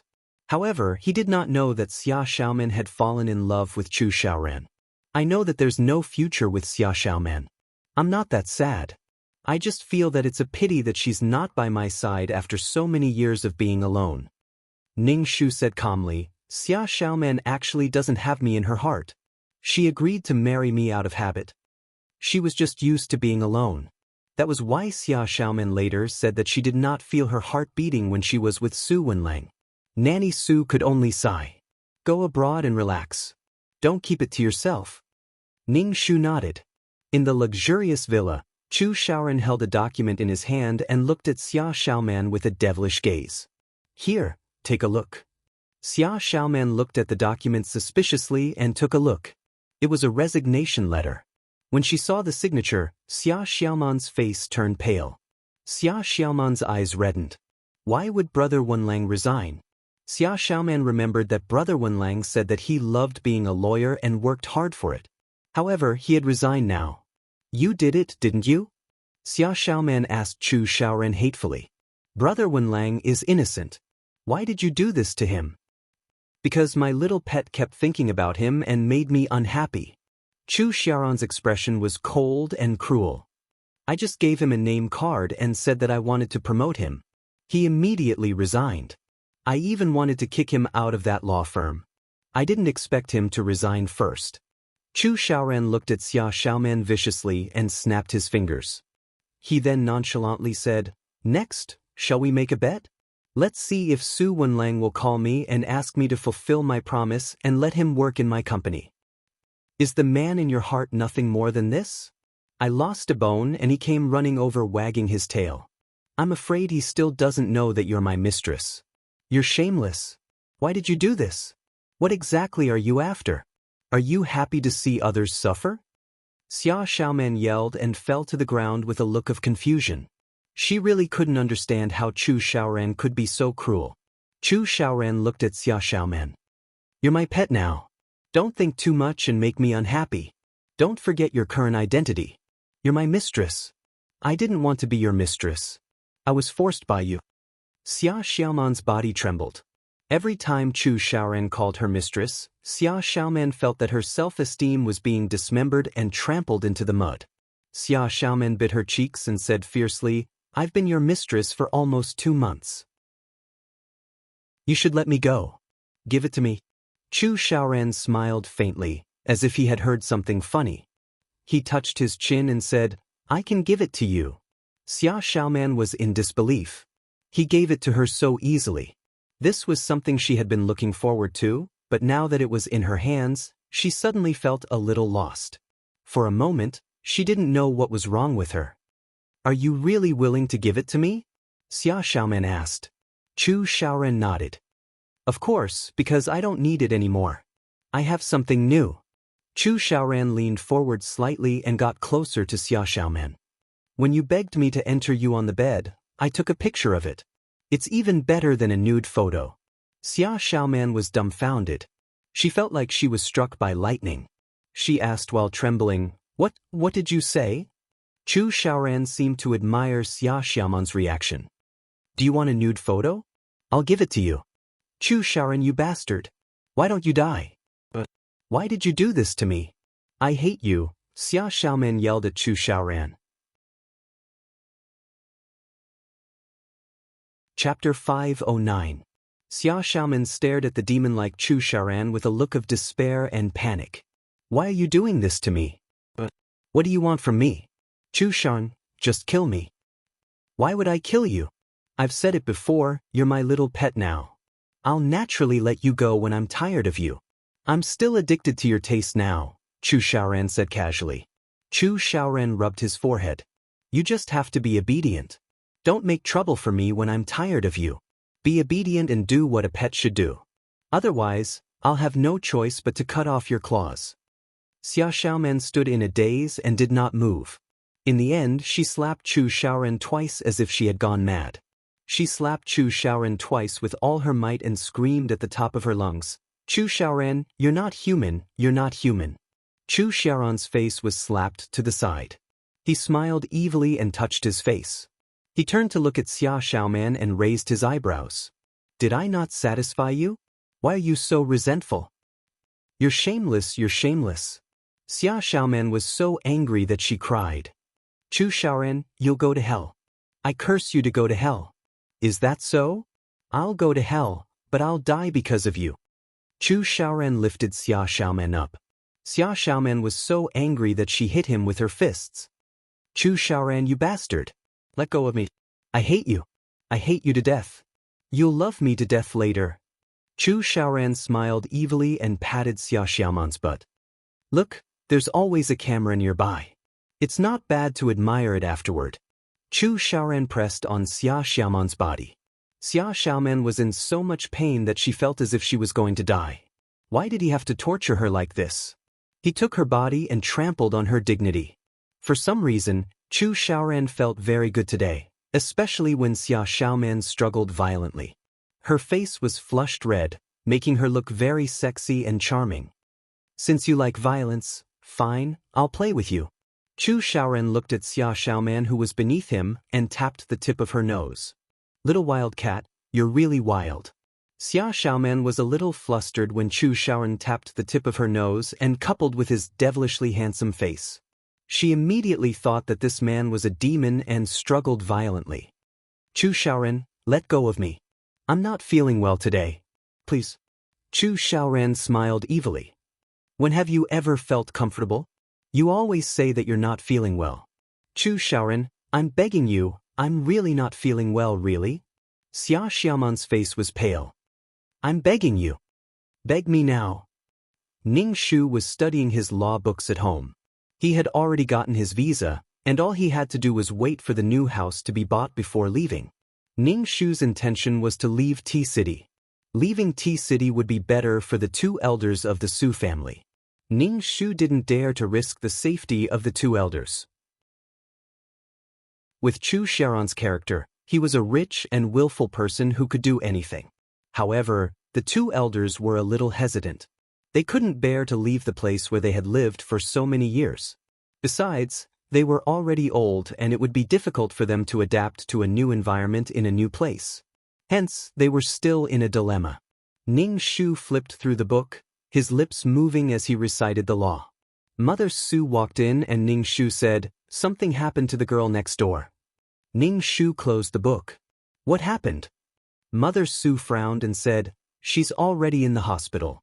Xiaoman's mother is now rushing to the hospital to take care of her." What happened to the hospital? Ning Shu was a little surprised. Did Chu Xiaoran do something to Xia Xiaoman? Ning Shu thought for a while. Mom, come with me to see her. All right. Although we don't interact with each other now, we've been friends for so many years. Mother Su nodded and was still boiling soup for Xia Xiaoman in the kitchen.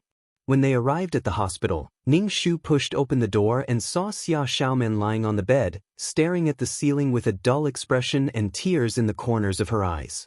Her face was as pale as a sheet and even her lips were colorless. She seemed to be seriously ill. Girl, what happened? Where's your mother?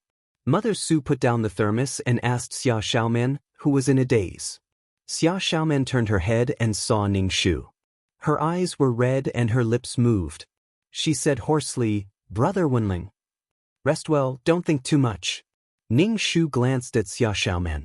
She seemed to be suffering from a great loss of vitality and excessive blood loss. She looked like a miscarriage. Ning Shu looked at Xia Xiaoman's stomach. Rest well. Brother Wenling, I'm in so much pain. Xia Xiaoman said with tears streaming down her face. Brother Wenling, what should I do? Ning Shu said calmly, It's okay, there's nothing you can't get over. Ning Shu did not want to see Xia Xiaoman's face contorted in pain. He went to ask the doctor, who said that she had a miscarriage because of intense sexual intercourse. Ning Shu was speechless. Did she have a miscarriage and lose the child? Didn't Xia Xiaoman know that she was pregnant? Ning Shu returned to the ward and looked at Xia Xiaoman. Rest well, don't think too much. Xia Xiaoman turned to look at the man beside her.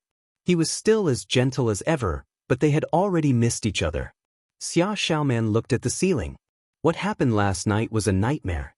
She was in so much pain, but Chu Xiaoran refused to stop. She was pinned under his body and her stomach was in so much pain that it felt like a knife was cutting it. Her child was gone, and she did not even know about the existence of this child. Ning Shu looked at Xia Xiaoman, who was in so much pain and despair. His heart did not waver at all. Even if she hated him to death, they still ended up together happily. Xia Xiaoman was a bitch. She was hurt so badly, but she was still able to forgive him. Ning Shu did not pity Xia Xiaoman at all, no matter how much misfortune she had encountered. Perhaps it was because Chu Xiaoran had given her too much misfortune. Once Chu Xiaoran treated her better, she immediately softened her attitude and pounced on him. Brother Wenlang, I don't want to live anymore. Xia Xiaoman looked at Ning Shu. I feel that living is so painful, so painful. Ning Shu asked, that man didn't come? Xia Xiaoman's face twitched and she looked a little agitated. I don't want to see him, I don't want to see him. Ning Shu comforted Xia Xiaoman and turned to leave the hospital. She was here to see how long it would take. What a sin. After Mother Su left the ward, Ning Shu shook his head and said, this girl is too silly. As soon as Ning Shu left the hospital, he met Chu Xiaoran, who was holding a bouquet of flowers in his hand. The two of them bumped into each other. Chu Xiaoran took off his sunglasses and looked at Ning Shu with raised eyebrows. Lawyer Su, who are you here to see in the hospital? To see a friend. Ning Shu glanced at Chu Xiaoran's crotch without leaving a trace. It was so fierce that Xia Xiaoman almost had a miscarriage. Chu Xiaoran narrowed his eyes and his aura suddenly became fierce. Is that so? Ning Shu walked past Chu Xiaoran with an indifferent expression. She was not going to participate in the love between the two of them. Chapter 510. Wait a minute, Lawyer Su. Chu Xiaoran stopped Ning Shu when the two of them brushed past each other. Ning Shu turned his head and looked at Chu Xiaoran. He was tall and handsome, holding a bouquet of flowers in his hand. Under the sunlight, he looked extremely handsome. Many passers-by looked at him. For words appeared in Ning Shu's mind, a beast in human clothing. He relied on his power and money to take advantage of others.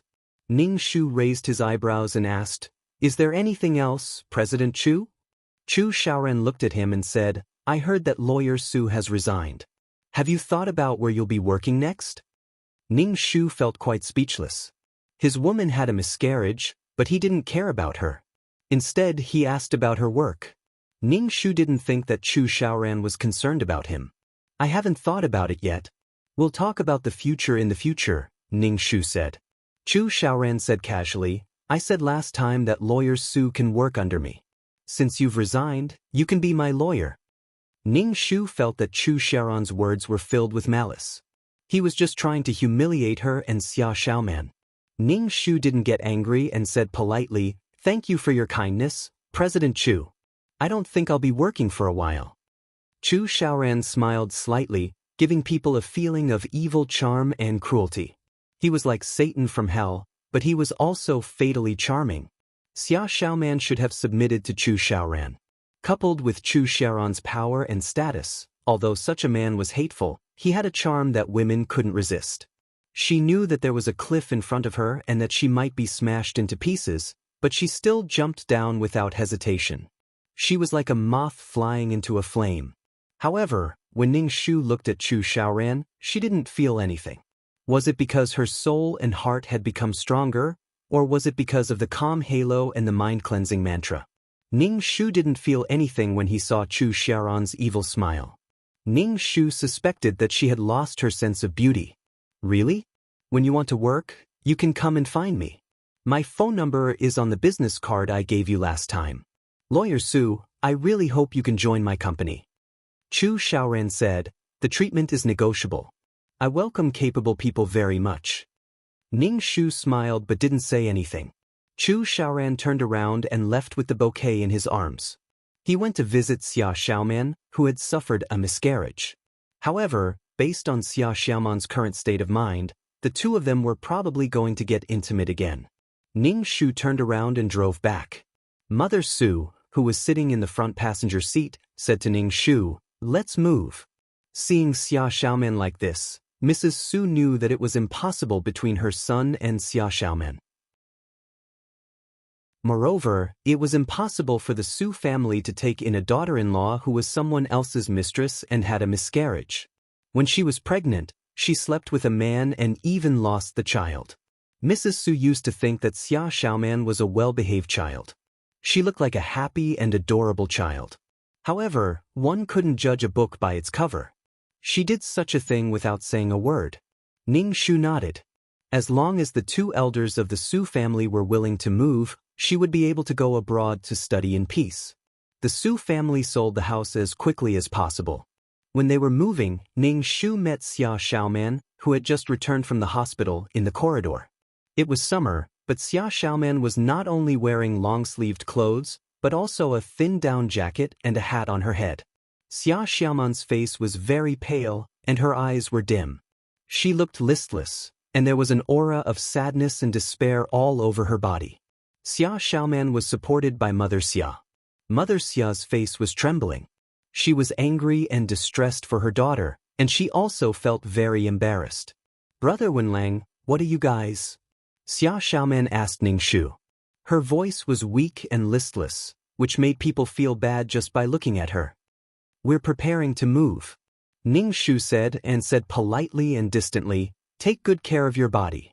You don't look very good." When Xia Xiaoman heard Ning Shu say that they were moving, her eyes showed reluctance and a trace of sadness. She felt that her life was gloomy. Her child was gone, and now Brother Wenlang was going to leave. All of this was because of that devil-like man. Ning Shu saw Xia Xiaoman's expression. He didn't know what she was thinking. Her face was full of pain and despair, which made her pale face even paler. Her eyes were red, but she forced herself not to let tears fall. Ning Shu felt speechless. People like Xia Xiaoman, you don't have to do anything to her, and she can fall into the pain she created. She can torture herself over and over again, and feel that she is in pain, very painful. Female protagonists of sadomasochistic novels are like this. They are always in pain, so painful that they want to die. They can always find things to make themselves feel uncomfortable. In this regard, Ning Shu couldn't understand at all. Ning Shu stayed in the hospital for more than 10 years. The pain of chemotherapy was unbearable. If he kept falling into pain at this time, it would definitely make him collapse. So, things have already happened. He didn't work hard to get himself out of it, and he still destroyed himself over and over again. Ning Shu felt that this guy was simply sick. Xia Xiaoman forced a smile and said to Ning Shu, "It's good to move away. Brother Wenlang, I hope you are happy." "You too. Nothing is more important than the body. The body is everything," Ning Shu said lightly. Xia Xiaoman didn't have any bad intentions, but she was a little self-righteous. She thought that what she did was for the good of others. She sacrificed herself to help others, but she didn't think about whether others would accept it or not. "Brother Wenlang." Seeing that Ning Shu had left, Xia Xiaoman turned around and looked at Ning Shu. "I'm sorry." Ning Shu curled his lips and didn't say anything. Xia Xiaoman didn't just apologize to Su Wenlang. She still had another life. But Xia Xiaoman actually got together with Chu Xiaoran, who killed Su Wenlang. Xia Xiaoman was angry at first, but in the end, she was softened by Chu Xiaoran's tenderness. In the end, she even ran to Su Wenlang's grave and said that she couldn't forgive Chu Xiaoran, but she loved Chu Xiaoran. She wanted to forget the hurt in the past and be with Chu Xiaoran. It wasn't easy to find love in one's life. In the end, she even said, "Brother Wenling, I have found happiness now. Bless me." This made Ning Shu spit out a mouthful of blood. Ning Shu turned around and left. If people like Xia Xiaoman ignored him, she could also humiliate herself. But in front of Chu Xiaoran, she had a strong self-esteem. "Even if we slept together, I was forced. I am a person with dignity." The Su family's new house was bought in W City, which was next to T City. Chu Xiaoran didn't have much power in W City. Even if he wanted to interfere, there were many restrictions. Now, he was hibernating to strengthen himself. Chapter 511. The Su family's new house was bigger than the previous one. Ning Shu added some money from the sale of the old house and bought a bigger house. She wanted the two elders of the Su family to live more comfortably.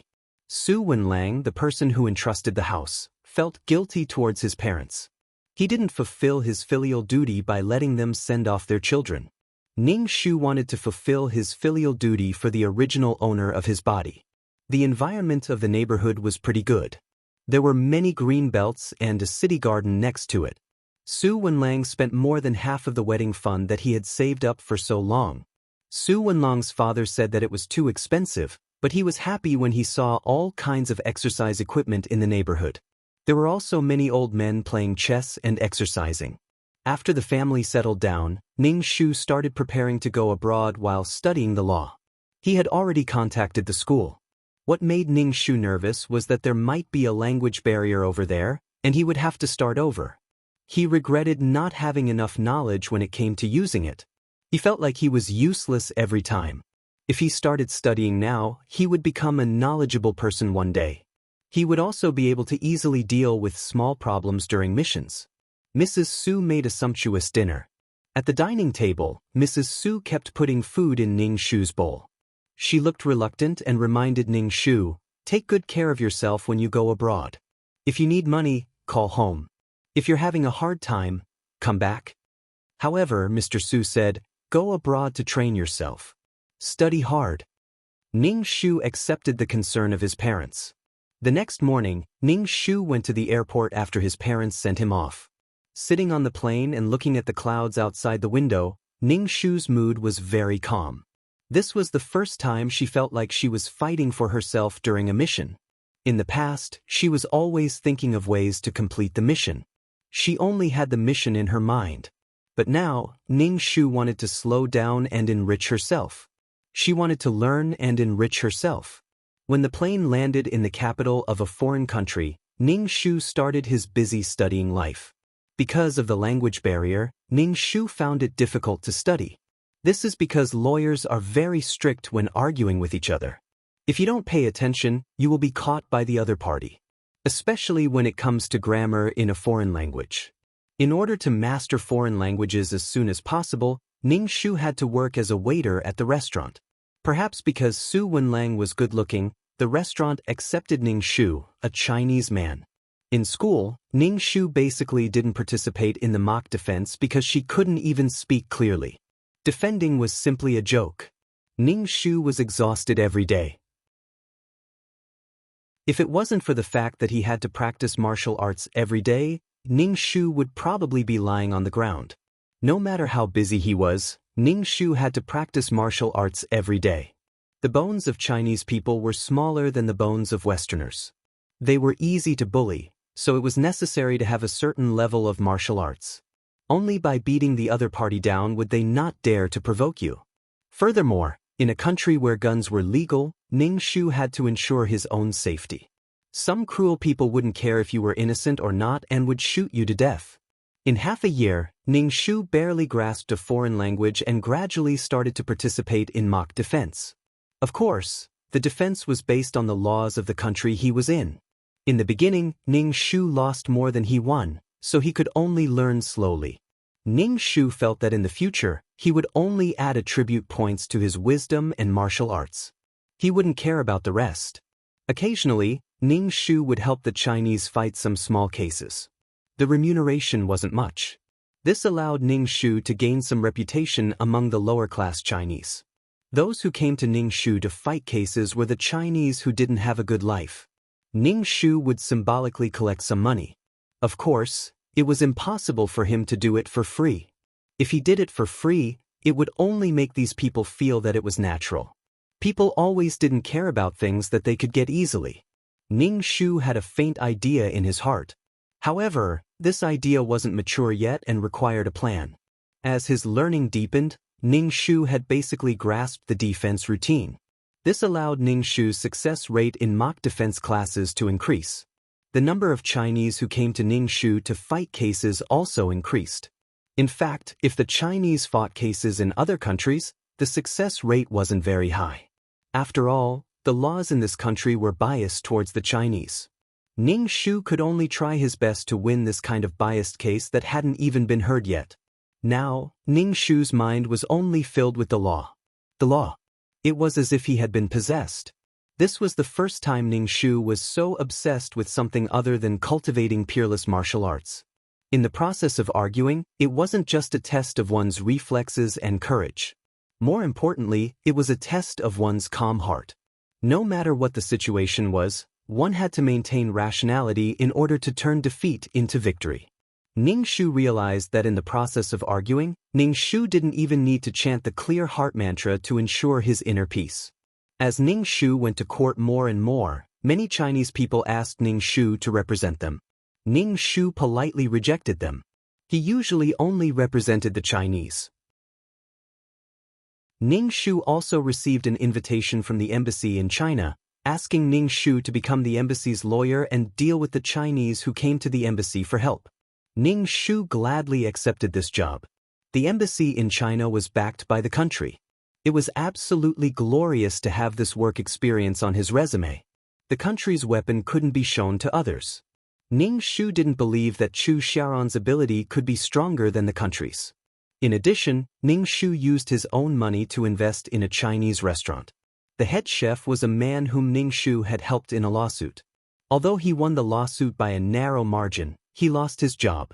Ning Shu invested in a Chinese restaurant for the couple. The business was pretty good. In addition, Ning Shu was the embassy's lawyer, so there were very few people who found trouble with the restaurant. Some people dared to bully the Chinese, but they didn't dare to openly go against the embassy and the country. This allowed Ning Shu to earn money.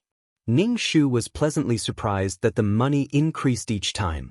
After a period of time, Ning Shu actually had a lot of money in his hands. Ning Shu originally planned to return to China in 2 years, but it was delayed to 3 years.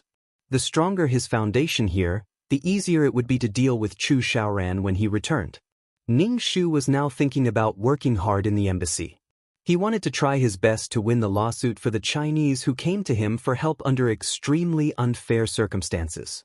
When the 3 years were up, Ning Shu returned to China with a recommendation letter from the embassy. This recommendation letter was stamped with the embassy's seal and was more valuable than anything else. It represented the government's recognition of him. After getting off the plane, Ning Shu went home first. First, he comforted Mother Su, who had been crying for a long time. Then, he said to Father Su, who was holding back his excitement, "Dad, I'm back." "It's good that you're back." Father Su nodded. Mother Su prepared a lot of food for Ning Shu. She kept saying that Ning Shu had suffered outside and told Ning Shu to eat more. Ning Shu ate all the food that Mother Su gave her. However, when Ning Shu saw that the 2 elders of the Su family were in good health, she heaved a sigh of relief. Although the 2 elders kept saying that everything was fine when they called, Ning Shu was still a little worried. Chapter 5:12. Because of the jet lag, Ning Shu was dispirited for several days. After he recovered, Ning Shu planned to go to T-City. When Mother Su heard that her son was going to T-City, she quickly asked, "Are you going to see Xia Xiaoman?" Ning Shu was a little stunned. "Mom, I almost forgot. I'm going back to see my former boss and some colleagues. It's fine even if I see Xia Xiaoman." When he was abroad, Ning Shu did not pay attention to the matter between Chu Xiaoran and Xia Xiaoman, nor did he have any channels to find out. The main purpose of returning to T-City this time was to find out how the 2 of them were doing. After about a few hours of driving, Ning Shu returned to T-City.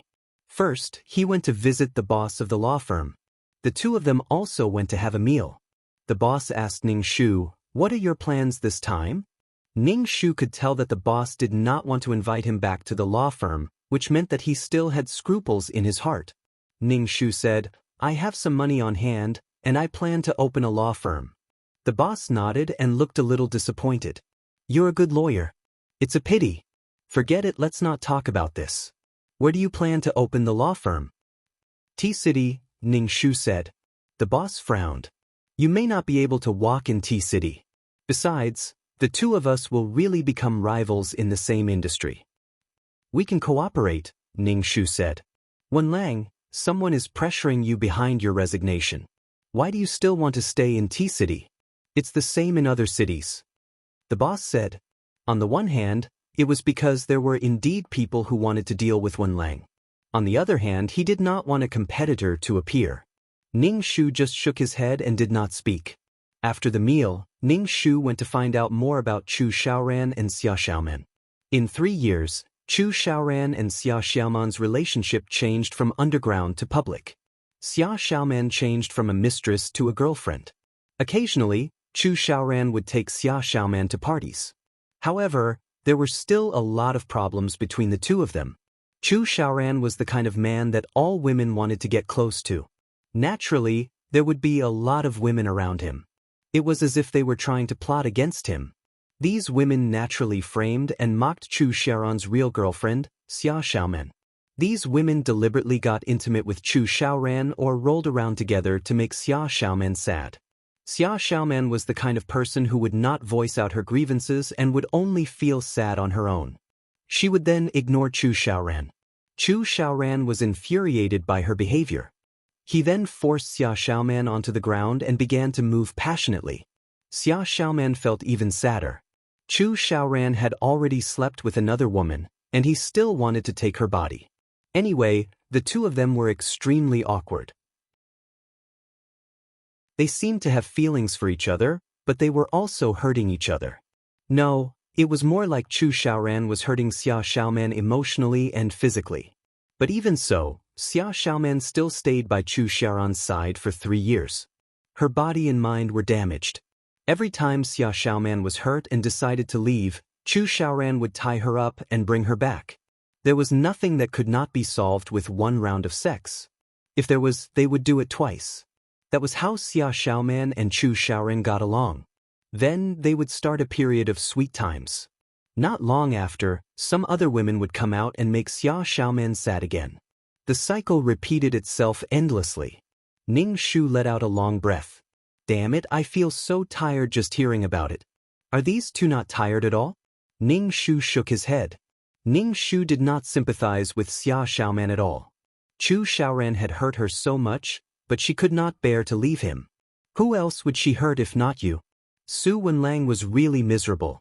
Every time Xia Xiaoman got hurt, she would come to Su Wenlang and cry. She would cry and ask Su Wenlang to take her away. She could not stand it anymore and would come to Su Wenlang for treatment. After her injuries were healed, she would return to Chu Xiaoran's side. After understanding these things, Ning Shu did not pay attention to the two of them anymore. Seeing them hurt each other so much, Ning Shu was very happy. Ning Shu began to set up her own law firm. She chose a better location. For the time being, she was the only one in the law firm. She hired a young girl who would serve tea and organize documents. It was impossible to receive a big case right from the start. Ning Shu went to T-City's government and took out the recommendation letter from the embassy. She said that she planned to set up a law firm and that the law firm would be a semi-profitable charity organization. The law firm would provide free legal advice for people who were in financial difficulties. Ning Shu wanted to inform the government in advance. The government supported such organizations. With the recommendation letter from Ning Shu's embassy, Ning Shu was able to get a business license very quickly. It was really not easy to set up a law firm on her own. Ning Shu contacted the embassy's lawyer and said that if anyone returned to China, they could come to her law firm to take a look. Ning Shu invited many people to attend her opening ceremony. Ning Shu did not expect that there would be people from the government who would attend the opening ceremony. In fact, it could be said that the law firm was backed by the government. In the beginning, only people who heard that the law firm would be free came to the law firm. Ning Shu verified the family conditions of these people. If they were really poor, Ning Shu would keep her promise and free the law firm. After a while, they gained some reputation. A few more lawyers came to the law firm, and it looked like they were on the right track. Ning Shu occasionally went back to attend banquets to expand her network. She would meet Chu Xiaoran and Xia Xiaoman. Xia Xiaoman was wearing an expensive gown and dazzling jewelry. She had a blissful look on her face as Chu Xiaoran held her arm. Ning Shu narrowed his eyes and looked at the high-spirited Chu Xiaoran. Various thoughts flashed through his mind. Chu Xiaoran felt that someone was looking at him with a scrutinizing gaze. There was also a hint of hostility. Chu Xiaoran turned around and saw Ning Shu. He was stunned for a moment and pulled Xia Xiaoman over to Ning Shu. Xia Xiaoman was confused at first. When she saw Ning Shu, a trace of uneasiness flashed across her face. She wanted to pull her hand out of Chu Xiaoran's hand, but Chu Xiaoran grabbed it tightly. "Lawyer Su, it seems that we haven't seen each other for a long time." Chu Xiaoran looked at Ning Shu and narrowed his eyes slightly. This man looked more mature than before, as if he had settled down. Chu Xiaoran actually felt that he could not see through him. This feeling made Chu Xiaoran very unhappy.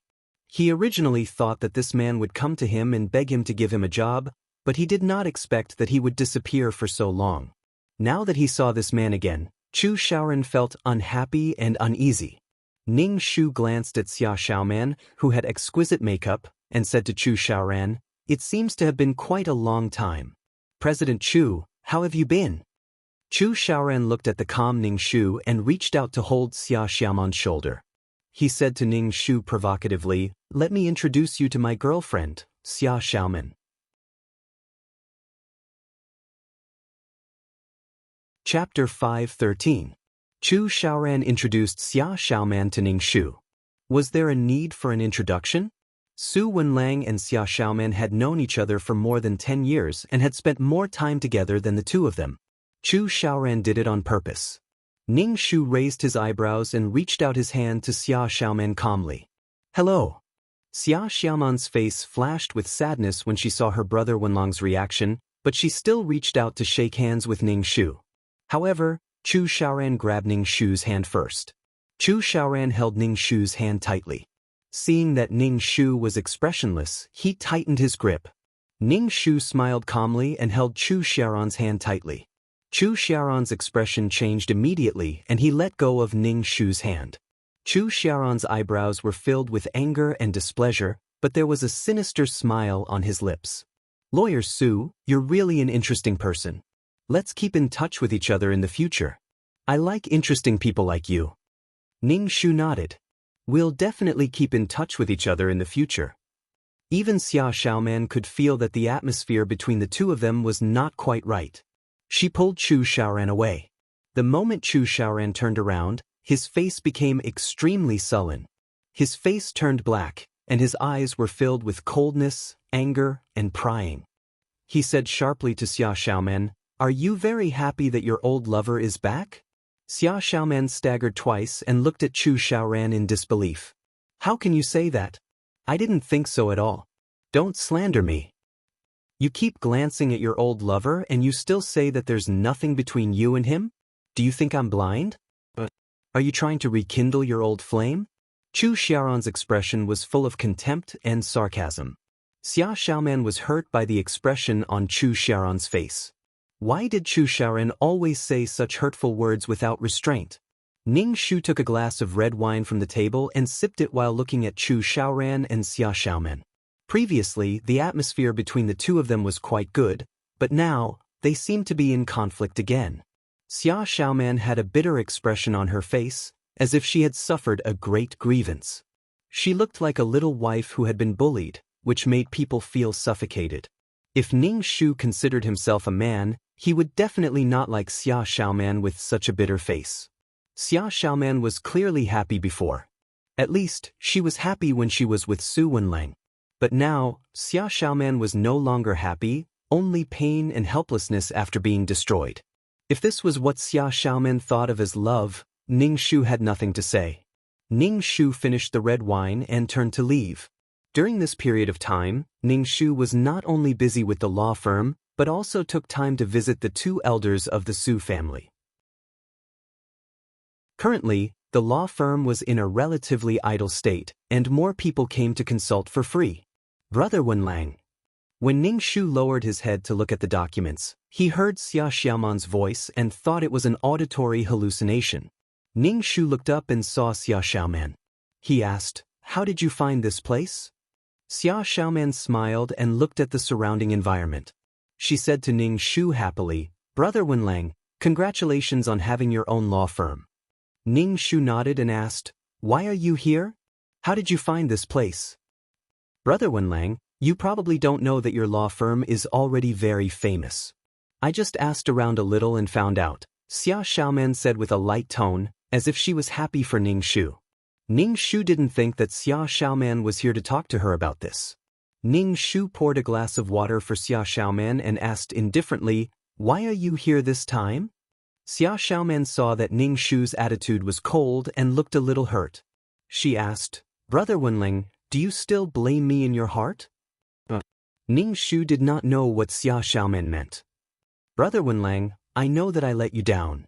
We should have gotten married, but because of me, I made you sad. Brother Wenlang, I'm sorry." Xia Xiaoman's face was filled with guilt and helplessness. Ning Shu shook his head. "Those are all things in the past. I don't take it to heart. You will also have your own happiness. We're both passers-by in life." Ning Shu was very impatient. Why did Xia Xiaoman come all the way here to say something? Ning Shu felt that Xia Xiaoman was quite silly to come all the way here. If Chu Xiaoran knew about this, he would give her another round of abuse. Chu Xiaoran's punishment method was to make her unable to get out of bed. It seemed that this punishment method actually made Xia Xiaoman happy. "What exactly do you want from me?"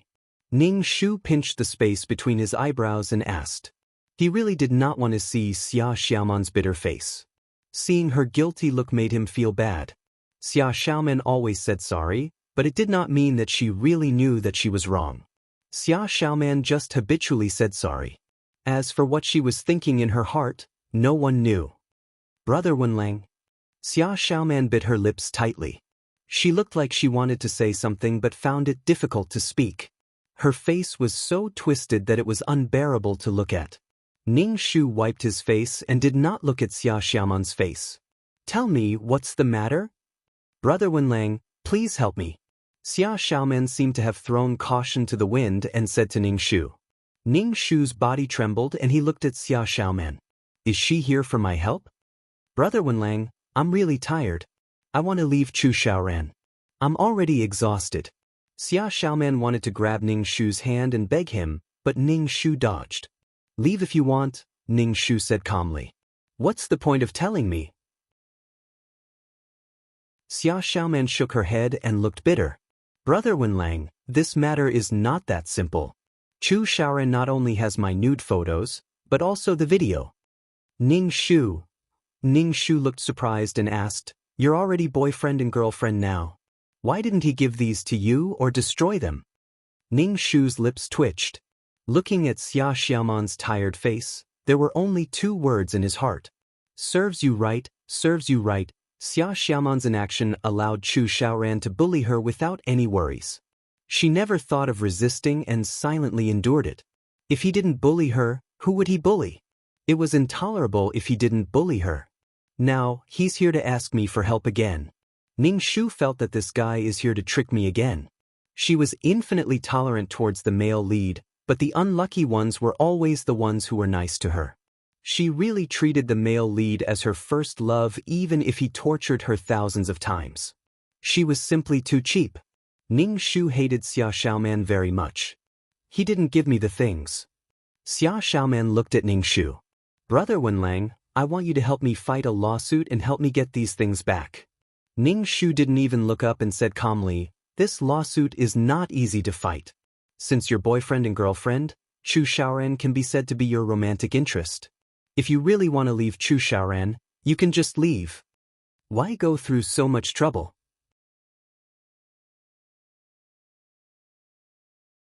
Chapter 5:14. She should have used this method when the nude photos were exposed, but she chose to compromise. It wasn't so easy to deal with the matter now. Besides, Ning Shu didn't intend to help her at all. If she did, she would be busy with Xia Xiaoman's matter and risk being killed by Chu Xiaoran. Chu Xiaoran and Xia Xiaoman bickered and rolled around together, but decided not to break up. He was speechless. Given Xia Xiaoman's character, she would definitely do such a thing. "Brother Wenlang, please help me." Xia Xiaoman begged Ning Shu. "I must leave Chu Xiaoran. He doesn't love me at all. He has been toying with me. I'm really tired." Ning Shu was speechless. "Get lost."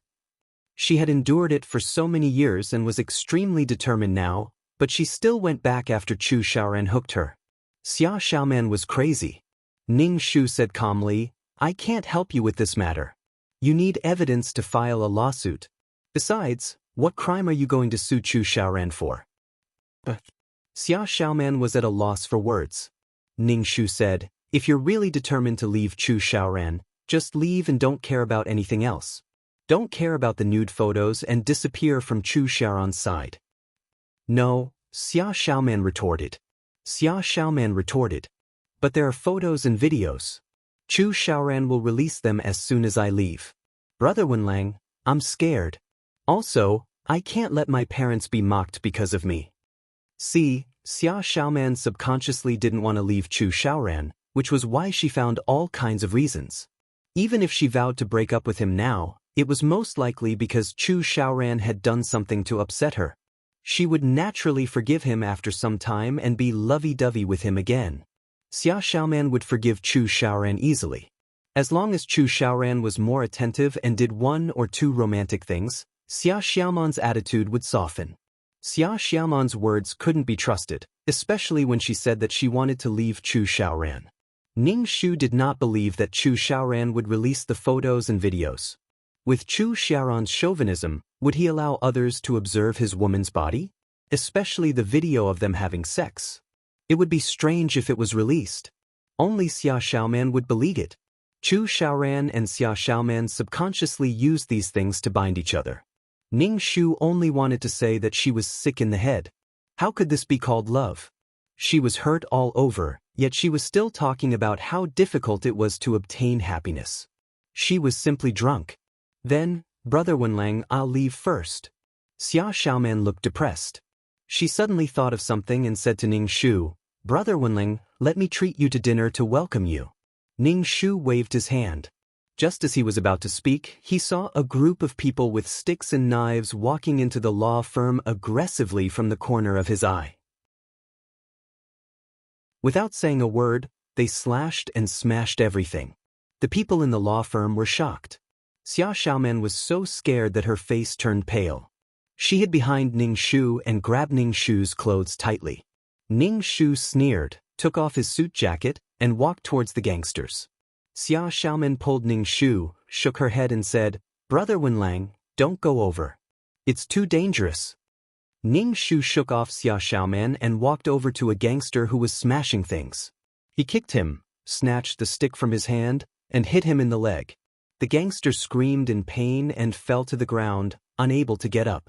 Ning Shu walked towards the other gangsters with the stick.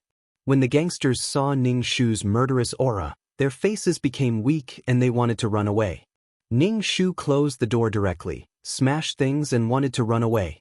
The gangsters who looked strong but were weak in reality were not Ning Shu's opponents. They were all beaten to the ground by Ning Shu. Ning Shu stepped on the gangster leader's chest and said, How dare you come to the law firm to make trouble and provoke people who play with the law? Believe it or not, I will put you in jail. Let me go, or our boss will show you. The gangster bluffed and shouted at Ning Shu. Ning Shu smiled indifferently. He raised the stick and hit the gangster's arm. When the stick hit the gangster's arm, a clear sound of bone cracking could be heard. The gangster let out an inhuman cry. Ning Shu threw the stick, clapped his hands and said to the somewhat sluggish staff, Call the police. Today, no one who smashed things can escape. Boss, you're too domineering. The little sister who sorted out the documents immediately called the police. After a while, a police car came and took these gangsters away. Ning Shu arranged a lawyer to deal with this matter. He said to the lawyer, The more serious the better. The lawyer nodded, indicating that he understood. Ning Shu felt a little hot. He unbuttoned his shirt. Seeing Xia Xiaoman staring at him, he said, Aren't you going to leave? Oh. Xia Xiaoman recovered and said, Brother Wenlang, I didn't know you could fight so well. One person beat all the gangsters down. Ning Shu casually said, I practiced abroad. Xia Xiaoman saw that the law firm was in a mess. It wasn't good for her to stay here, so she could only leave. Ning Shu narrowed her eyes slightly. It was too obvious who was the culprit today. Xia Xiaoman had just arrived and something like this had happened. The naive Xia Xiaoman probably didn't know that she was being monitored. Chu Xiaoran was warning her. Ning Shu smiled. Did Chu Xiaoran really think that he was so great that he could do whatever he wanted? After this incident, the law firm was relatively peaceful. There were no other gangsters who came to make trouble. The previous gangsters were charged with all the crimes that could be added, such as breaking into private property, maliciously hurting others, robbery. Anyway, these people would not be able to make a comeback. If they were greedy and came to make trouble, they had to think about the consequences. Su Wenlang died in the hands of gangsters. Sometimes, these gangsters were a very good tool. Su Wenlang's death had no effect on Chu Xiaoran at all. Chu Xiaoran was still the CEO and was still high and mighty. Towards Xia Xiaoman, Ning Shu only had disgust in her heart. This woman's stupidity was simply unbearable. Her naivety was unbearable. Moreover, Xia Xiaoman only had naivety and no sweetness. She always had a bitter face. Ning Shu went to the city government. Under the government's invitation, he became a lawyer. The law firm was actually considered to be the government's. T-City needed this to establish a good image. Of course, Ning Shu was also the boss of the law firm. Ning Shu had wanted to get on this line since a long time ago. Chu Xiaoran treated her like this, so she had to return the favor. Previously, she thought that her strength was not very strong and the chances of winning against Chu Xiaoran were not high. Now that Chu Xiaoran was bullying her, Ning Shu felt that there was no need for her to hide.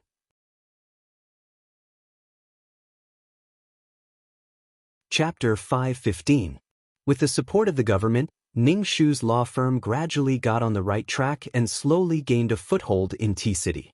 This was the difference between working alone and having support. Ning Shu was supported by more than one person. Ning Shu had fought many cases for free, but the law firm was still profitable. Ning Shu was now the person the government pushed out to deal with the people who needed legal aid. As long as the bottom line was not crossed, Ning Shu's law firm would slowly start to grow. Ning Shu could now attend some high-end banquets, which meant that her social status was slowly rising. Ning Shu felt that even if the final mission was not completed, he had reversed a beautiful life for the original owner of this body and was now on equal footing with Chu Xiaoran. Ning Shu felt very carefree. During the banquets, Ning Shu would occasionally meet Chu Xiaoran. When Chu Xiaoran looked at Ning Shu, he was a little strange. "You're quite good at fishing for fame. You've even become a philanthropist." Ning Shu had a smile on his face. "Even if I'm fishing for fame, I've done it." Chu Xiaoran had a strong temperament. When his eyes met with Ning Shu's, a cruel smile appeared between his eyebrows. "You're really an interesting person." "You're interesting too." Ning Shu held a red wine glass and clinked it with Chu Xiaoran's. "Here's to you." Chu Xiaoran's pupils constricted. He raised his head and drank the red wine. Looking down at the wine glass in his hand, Chu Xiaoran was a little afraid of this man.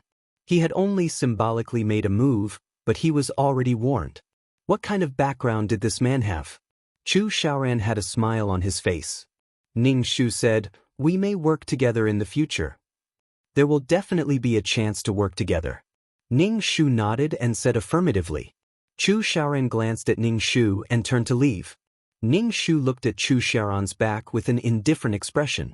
Chu Xiaoran and Ning Shu both understood that there was a deep hatred between them. Although they appeared polite on the surface, they were actually thinking about how to destroy each other and make it impossible for them to recover. Chu Xiaoran relied on his power to take advantage of the situation. Now that he no longer has the capital to take advantage of the situation, let's see what he can do. Chu Xiaoran was the one who made things difficult for Ning Shu when the hooligans smashed up his shop previously.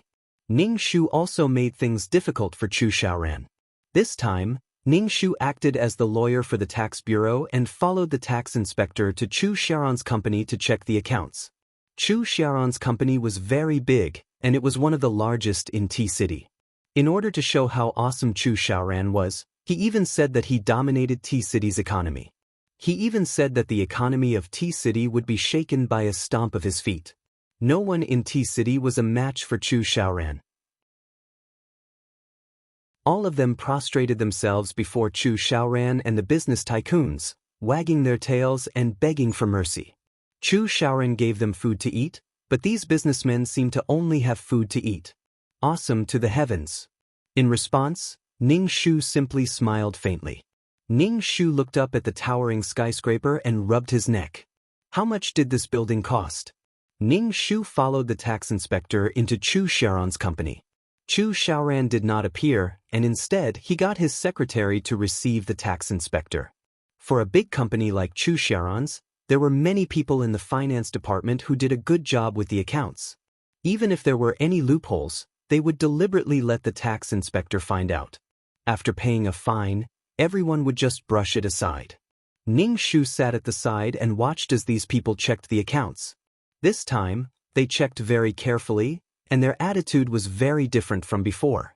They were very serious. If there was anything wrong, the auditors would get to the bottom of it. Chu Xiaoran's secretary could tell that something was amiss. The Chu family's company had always paid a lot of taxes. It was just a routine audit, and these small loopholes were just for the auditors to gain some benefits.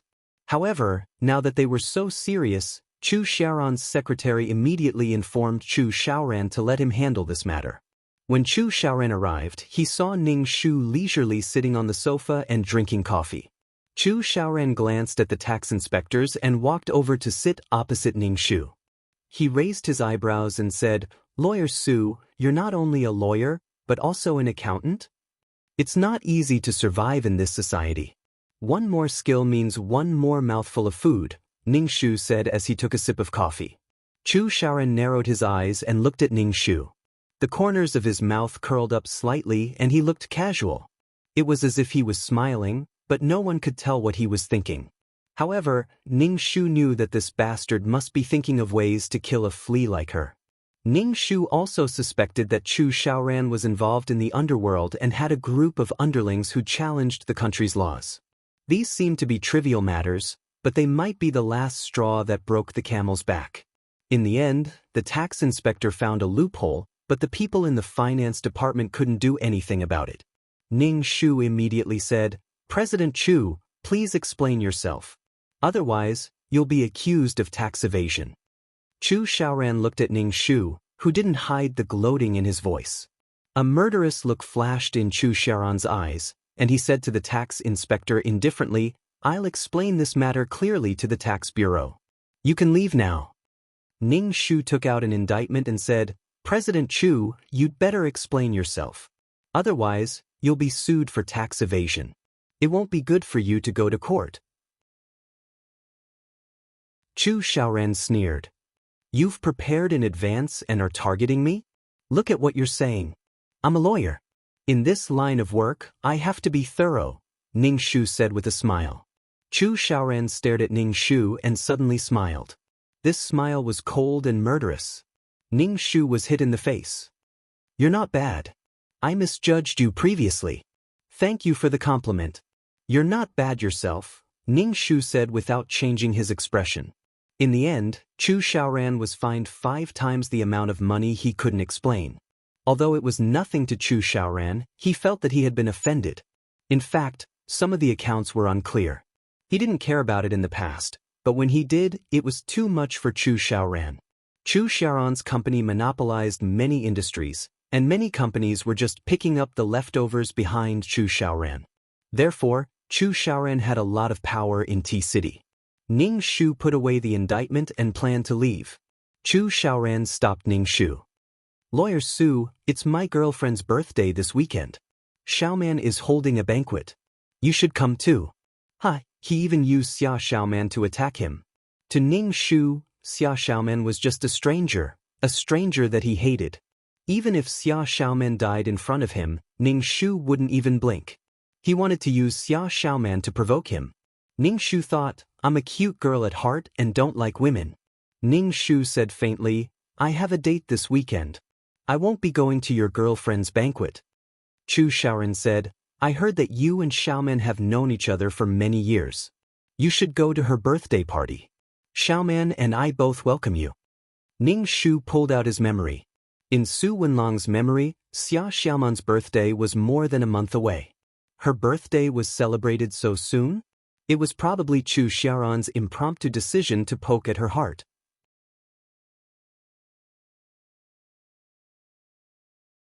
Chapter 5:16. He probably invited her to the banquet to watch the two of them flaunt their love for each other. Ning Shu's expression remained unchanged. I've been a little busy recently. I still have to go to various companies to check their accounts. I'm not as lucky as you, Xiao Chu, who can count money while lying down. Xiao Chu, do the accounts properly next time. Also, you'll really be sued next time. Ning Shu turned around and left after saying that. What banquet? It was just Chu Xiaoran trying to show off to her. Ning Shu would rather fight a free lawsuit than waste her time on such a thing. She didn't want to know what was going on between Chu Xiaoran and Xia Xiaoman. She didn't care, didn't want to know, and didn't want to know. Chu Xiaoran's face was gloomy and he frowned. As a businessman, his sharp senses told him that checking the accounts was a signal. He felt that someone was going to take action against him. However, Chu Xiaoran was still confident in his heart. In T-City, ordinary people couldn't shake him. Even the higher-ups didn't dare to touch him because there might be a riot in T-City's economy. Especially since he monopolized many industries, it would cause chaos in T-City in a short period of time. Chu Xiaoran was increasingly disgusted with this man called Su Wenlang. It was not only because of Xia Xiaoman's matter, but also because this man had a strong aura and seemed to have some background. Chu Xiaoran frowned. He had to come up with a plan. Recently, Ning Shu felt that someone was following her, as if she was being watched. Every time she tried to find this feeling, her eyes would disappear. Ning Shu felt that it should be Chu Xiaoran's men. Are they trying to kill me? Ning Shu felt that Chu Xiaoran was sometimes overconfident. If he was an ordinary person, he would be killed just like in the plot. Even if it was just a ripple, it would be over soon. However, her social status was different now. It was a kind of image that the government pushed in front of others. Especially since she still had to run the law firm, her death would have a certain amount of influence. Chu Xiaoran had been in T-City for too long and had forgotten who the land under his feet belonged to. Ning Shu walked into a small alley and waited for the person following her to appear. The person following Ning Shu was a man. This man had a valiant aura and judging from the way he walked, he seemed to be a veteran. Why are you following me? Ning Shu asked. The man did not speak. He held a sharp blade between his fingers. It looked like he was going to cut Ning Shu's throat. Ning Shu narrowed his eyes and took the initiative to raise his fist and punch the man. This man was probably a special forces soldier and was proficient in martial arts. He seemed to look down on Ning Shu and directly reached out to grab Ning Shu's fist. However, Ning Shu's fist knocked him back 2 steps. Only then did the man's expression become serious. He moved his neck, making cracking sounds, and said to Ning Shu, "You have some skills." Ning Shu narrowed his eyes and took the lead. He clenched his fist and punched the man's head, but in the other hand he took out a spray bottle and sprayed it at the man's eyes. The man's eyes were burning because of the sudden spray. It was so hot that his eyes seemed to be going blind. The man groaned and bent over to cover his eyes. Ning Shu clenched his fist and beat the man. Because of his eyes, although the man was on guard against Ning Shu, he was still beaten unconscious by Ning Shu. Ning Shu kicked the unconscious man and kissed the bottle. The pepper spray was really a good thing. It could achieve an unexpected effect. No one would expect that a man like Ning Shu would carry pepper spray. Ning Shu thought about it and was angry. This man was very ruthless and wanted to kill him. Ning Shu kicked the man's calf. Then he heard the sound of bones breaking. Ning Shu stomped hard twice. The man sat up in pain and wailed. He rolled his eyes and fainted again. His calf was swollen. In fact, Ning Shu wanted to kill this man, but after all, this was a society ruled by law. Even if it was dirty in private, as a lawyer, Su Wenlong's hands must be clean. It was the most basic principle and persistence. Su Wenlang probably didn't want to come back and become the person who had to bear a life in his hands. Ning Shu called Chu Xiaoran and asked him to come and take his man away. Otherwise, he would be sent to the police. Ning Shu didn't want to call the police, because there would always be someone to protect a veteran like him. Ning Shu would rather give Chu Xiaoran a warning. Chu Xiaoran had rushed over personally with a few bodyguards by his side. Chu Xiaoran looked at the unconscious man on the ground and then looked at Ning Shu. The corners of his mouth curled up. I underestimated you. Chu Xiaoran, keep an eye on your dog. If there's a next time, he won't be here, but in prison, Ning Shu said indifferently. Chu Xiaoran waved to the bodyguards behind him and they carried the unconscious man away. Chu Xiaoran looked at Ning Shu and said, Su Wenlang, I really admire you more and more. If it weren't for Xia Xiaoman, I really hope that you can work for me. You also know that it's impossible. How stupid would she be to work with Chu Xiaoran? Her purpose was to take revenge and make Chu Xiaoran, who had taken advantage of her, have no hope of struggling. You're a tolerant person. You even tolerated Xia Xiaoman's matter and disappeared for a period of time. You even hooked up with someone from the top. Chu Xiaoran narrowed his eyes, hiding the strong murderous intent in his eyes. Ning Shu smiled. He could hook up with someone from the top because she was of value to him. What she did just scratched his itch. However, Chu Xiaoran's existence was like a fishbone stuck in his throat. Ning Shu was just borrowing the wind. Chu Xiaoran looked at Ning Shu condescendingly and turned to leave. Chu Xiaoran was too arrogant. If God wanted to destroy people, he would first make them go crazy. Ning Shu leaned against a big tree and enjoyed the shade. What made Ning Shu more amused was that Chu Xiaoran's company's tax evasion was widely reported by the media, causing the stock price of Chu Xiaoran's company to plummet. The morning, afternoon, and evening news came one after another. There were also financial newspapers. Chu Xiaoran immediately blocked the news and no longer reported this matter. Chu Xiaoran's power in T-City was not to be underestimated. However, Ning Shu knew that the higher he climbed, the more painful it would be to fall.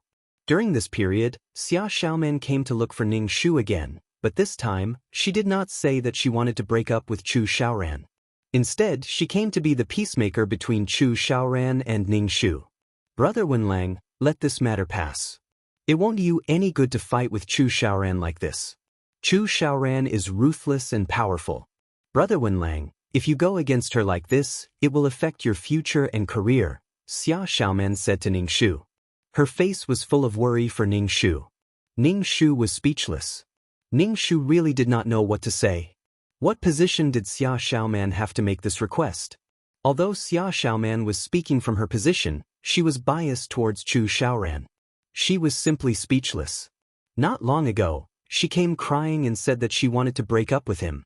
Now, she was speaking up for Chu Xiaoran. Hence, he could not believe a single word that Xia Xiaoman said. If he did, it would be a tragedy.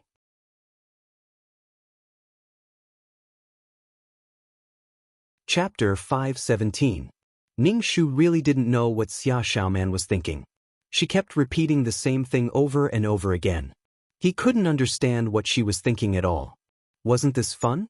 In the storyline, Su Wenlang was ruined. Yesterday she was very sad. Today, she said that she couldn't let go of Chu Xiaoran. Ning Shu didn't know where Xia Xiaoman's bottom line and principles were. She was hurt by Chu Xiaoran partly because she gave in without principles. Ning Shu felt that it was quite sad for a person to live like this. However, Xia Xiaoman felt that this was a pain that had to be experienced in love in order to obtain happiness. Su Wenlang was so good to her, but he didn't want that kind of warm and gentle relationship. Why did he have to be so heart-wrenching and painful in love? Brother Wenlang, why are you looking at me like this? Xia Xiaoman saw Ning Shu looking at her like this. His sharp and unfamiliar eyes made Xia Xiaoman feel uneasy and she moved her body uncomfortably. Ning Shu casually retracted his gaze and said indifferently, "Did Chu Xiaoran ask you to say this?" Xia Xiaoman hurriedly waved her hand and said, "No, Chu Xiaoran didn't say this to me. I came here on my own accord. Brother Wenlang, I don't want you to fight to the death like this. I'll be sad if any of you get hurt." Ning Shu didn't say anything and just looked at Xia Xiaoman. He and Chu Xiaoran couldn't coexist. In the storyline, Su Wenlang died, but this time, it was hard to say. Xia Xiaoman didn't have the right to say these words in front of him. She betrayed Su Wenlang and even asked him to let go of everything and coexist peacefully with Chu Xiaoran. Scram as far as possible. Just looking at her made him feel suffocated. Xia Xiaoman, who was a selfish person in the name of doing good for others, especially when she was in love, was very annoying. Ning Shu had never hated a woman so much. He couldn't say that Xia Xiaoman was detestable. She was just a powerless woman who chose to resign to her fate in the face of harm. However, her actions would hurt those who truly cared about her and bring disaster to others. Yet, she was very tolerant of those who hurt her. If he wasn't sick, then what was? If Ning Shu encountered such a situation, he would definitely fight to the death instead of choosing to deal with this matter in such a way. More importantly, using threats and promises to make people compromise was a kind of harm in itself. Xia Xiaoman, has anyone ever told you that you are very cheap? Ning Shu was really annoyed with Xia Xiaoman appearing in front of him all the time and overdrawing her relationship with Su Wenlang. Does Chu Xiaoran know that you're here? Brother Wenlang? Xia Xiaoman was stunned. She couldn't believe that these words came out of the mouth of the gentle brother Wenlang. Xia Xiaoman's face turned purple. Anger and embarrassment filled her face. Her voice trembled. Brother Wenlang, do you know what you're talking about? Of course, I know. I'm saying. Ning Shu said word by word. Xia Xiaoman was so angry that her chest heaved up and down. She said angrily, Brother Wenlang, how can you say that about me? Brother Wenlang, you've changed. You wouldn't say such vulgar words in the past. I'm here to tell you these with good intentions. Why are you suddenly scolding me? Xia Xiaoman clearly hadn't recovered from the fact that Brother Wenlang scolded her. Her expression was full of anger and embarrassment. She sat opposite him and seemed to be sulking that she didn't want to talk to Ning Shu. Ning Shu smiled faintly. You're angry just because of this? If it were Chu Xiaoran now, would you be so angry? No matter how unbearable and vicious Chu Xiaoran's words were, you would still tolerate it. You're so angry just because I said something. Xia Xiaoman, you're just relying on my feelings for you over the years. Also, you betrayed me and appeared in front of me so righteously. Don't you feel embarrassed? Or do you think that I can only have you in this life and that I'll be waiting for you even if you turn around? Ning Shu didn't hold back at all. You're really thick-skinned. Xia Xiaoman's face was pale. She stared blankly at Ning Shu and bit her lips tightly. You're not Brother Wenlang. Brother Wenlang wouldn't say such things. Ning Shu was speechless. Scram, don't come looking for me in the future. If you still have a little bit of shame, don't come looking for me. Ning Shu felt that it was useless to say anything to Xia Xiaoman. In her heart, Su Wenlang was the warm and comforting man who could understand her difficulties and helplessness. Now that Ning Shu was acting a little worse, Xia Xiaoman, who was used to Su Wenlang's silent sacrifice, suddenly felt a sense of betrayal. Xia Xiaoman stood up, her face pale. She took a deep breath and said, Brother Wenlang, I know you hate me in your heart, but everything I did was to solve the problem.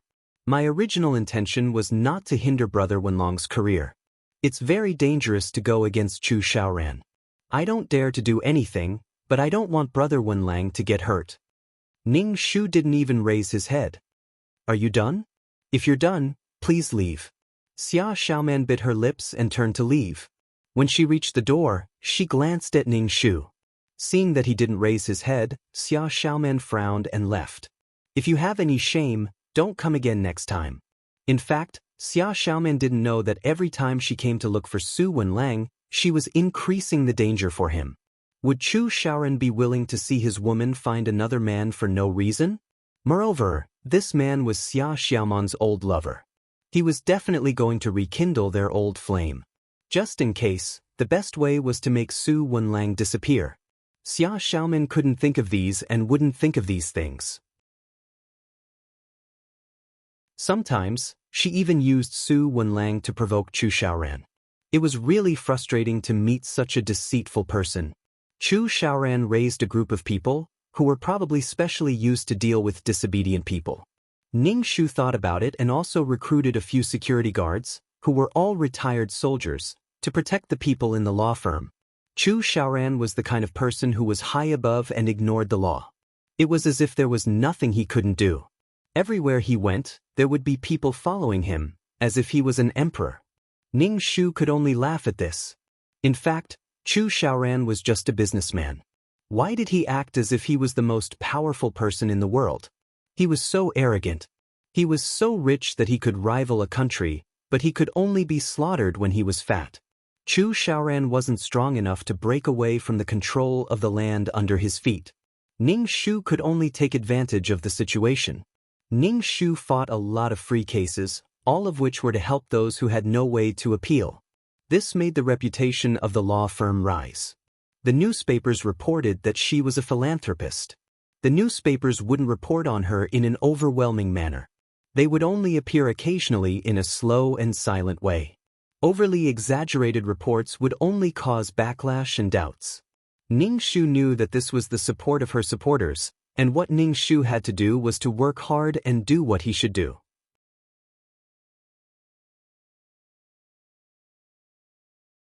Chapter 5:18. Ning Shu was clear about his position. He was a chess piece that could be used to deal with Chu Xiaoran. Moreover, Ning Shu was willing to be this chess piece. Chu Xiaoran's actions had already crossed the bottom line of the authorities. Was it his job as a businessman to control the economy? Other than being busy with the matters of the law firm, Ning Shu would also take time to go home and visit his parents. However, every time Mother Su saw Ning Shu, the first thing she would do was to ask him to go on a blind date. Mother Su felt that her son was not young anymore. At most, he was already in his 30s. Many people his age had already become fathers. Moreover, her son's career was now considered successful and he could marry a woman who was better than Xia Xiaoran. Although Mother Su did not say it out loud, she still had some resentment towards Xia Xiaoran, especially when she saw that Ning Shu did not have a single woman by his side, not even a romantic partner. Mother Su felt that her son still had Xia Xiaoran in his heart. Ning Shu was sweating profusely. She wanted him to marry a woman? What a joke. He told Mother Su that he was trying hard to find a girlfriend and that he would bring her back once he found one. Then, he ran away as if he was escaping. Even so, he could not resist Mother Su's enthusiasm. Every 2 to 3 days, she would ask Ning Shu to go home to see a woman, saying that she was virtuous and beautiful. She wanted Ning Shu to come home to take a look. Ning Shu was about to break down. It was better to wait for Su Wenlang to come back and resolve this matter himself. Ning Shu focused on his work. Xia Xiaoran did not look for him for a long time, probably because Ning Shu was too rude the last time. She did not call him either.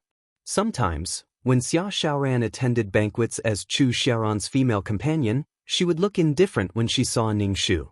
She did not speak to Ning Shu, nor did she greet him. Even if she met his eyes, Xia Xiaoran would immediately look away. Xia Xiaoran's behavior was still sulking. She felt that this would make her feel uncomfortable and make her compromise. People would always love themselves, tolerate their own people, and be self-righteous. Chu Xiaoran gave Xia Xiaoman the cold shoulder because he felt that Xia Xiaoman couldn't leave him and couldn't leave him, so Xia Xiaoman compromised. Xia Xiaoman gave Ning Shu the cold shoulder because she felt that Ning Shu had her in his heart and should compromise for her. Ning Shu was a little surprised. Could it be that Xia Xiaoman wanted her to apologize? Ning Shu talked to the others and didn't even look at Xia Xiaoman. Even if Xia Xiaoman died in front of Ning Shu's heart wouldn't waver. Chu Xiaoran squinted at Ning Shu and pulled Xia Xiaoman over to Ning Shu's side. Xia Xiaoman was unwilling to go over and said, "I'm not going." Chu Xiaoran raised his eyebrows and tolerated Xia Xiaoman's willfulness. Obviously, Xia Xiaoman's action of avoiding Su Wenlang pleased Chu Xiaoran and made Xia Xiaoman wait for him there. "Lawyer Su." Chu Xiaoran looked at Ning Shu and said, "You're the fastest person I've ever seen. You used to be just a small lawyer, but now you've become a government charity lawyer. You're quite good at currying favor. You appear in front of the public as a philanthropist, but I don't know what you're like behind the scenes." Ning Shu didn't take Chu Xiaoran's mockery to heart at all. Chu Xiaoran wanted to say that he had groveled to get to where he was today. Actually, others don't care about what I'm like behind the scenes. Those who come to me for a lawsuit won't care because I can help them win the lawsuit. Those who need legal aid won't care about what I'm like behind the scenes because I can get justice for them without having to pay a huge price. Ning Shu said calmly, I'm just doing what I should do. What's there to feel guilty about? What's there to feel uneasy about? Chu Xiaoran's pupils constricted. Just as he was about to speak, the crisp sound of a glass falling to the ground could be heard, causing a commotion. Chu Xiaoran and Ning Shu turned around and saw that Xia Xiaoran's gown was covered in red wine. The wine was spreading down the white gown, and a beautiful woman was standing opposite Xia Xiaoran. At this moment, she was apologizing to Xia Xiaoran very insincerely. Ning Shu took a glance and looked away. It's these jealous fights again. How boring. Chu Xiaoran walked over and took Xia Xiaoran downstairs to change her clothes. When Ning Shu saw this scene, he felt that Xia Xiaoran was like an overaged baby who would only be at a loss when faced with trouble and wait for the prince to save her. It was no wonder that she refused to leave Chu Xiaoran. She had developed a dependence on Chu Xiaoran. Chu Xiaoran was as cruel as a demon to her one moment, but he was gentle and romantic to her the next. Xia Xiaoran couldn't leave him no matter what. Xia Xiaoran used photos and videos to cover up this mentality, saying that she couldn't leave Chu Xiaoran because of the photos. Anyway, there were a lot of reasons. In short, Xia Xiaoran fell in love with the man who raped and coerced her. Ning Shu still followed the tax inspector to Chu Xiaoran's company to check the accounts. Now, the audit was more frequent, about once every 2 months. This situation was relatively unusual. The audit usually started at the end of the year, and the most frequent audit was once every 6 months. When Chu Xiaoran saw Ning Shu, his face was cold and cruel as he said, Lawyer Su, you're really going against me. You're checking every 2 months. Do you still want my company to do business? Ning Shu said with a smile, not only your company, but other companies will also be investigated. This is the order of the higher-ups. They want to investigate the tax evasion in the past few years. Chu Xiaoran pursed his lips tightly. Ning Shu took a sip of the coffee that his secretary had brought over and waited leisurely at the side for the audit. Chu Xiaoran looked at Ning Shu and said indifferently, Lawyer Su, are you sure you want to go against me? Haven't we always been enemies? Ning Shu said calmly, what are you talking about, President Chu? I don't understand. Chu Xiaoran sneered. Some things are not as simple as you think. Or do you think a small lawyer like you can deal with me? Ning Shu smiled. Chu Xiaoran could say such words, which meant that he was feeling guilty. Instead of saying it to her, he might as well say it to someone else. Ning Shu immediately took out a document because there were a few parts of the account that he did not understand. Chu Xiaoran glanced at Ning Shu coldly, took out a check, and said coldly to the tax inspectors, how much this time? Chu Xiaoran was a big shot in T-City. The tax inspectors were frightened by Chu Xiaoran's gloomy expression, and their hearts trembled a little. If Chu Xiaoran wanted to pursue the matter, they would not be able to bear the consequences. Ning Shu took over and said, 3 times. If you don't pay the amount, you'll be fined 3 times the amount. Chu Xiaoran's pupils constricted, and he pursed his lips tightly. In the end, he wrote down the amount on a check. He scratched the paper hard with the pen, and some parts of the paper were scratched.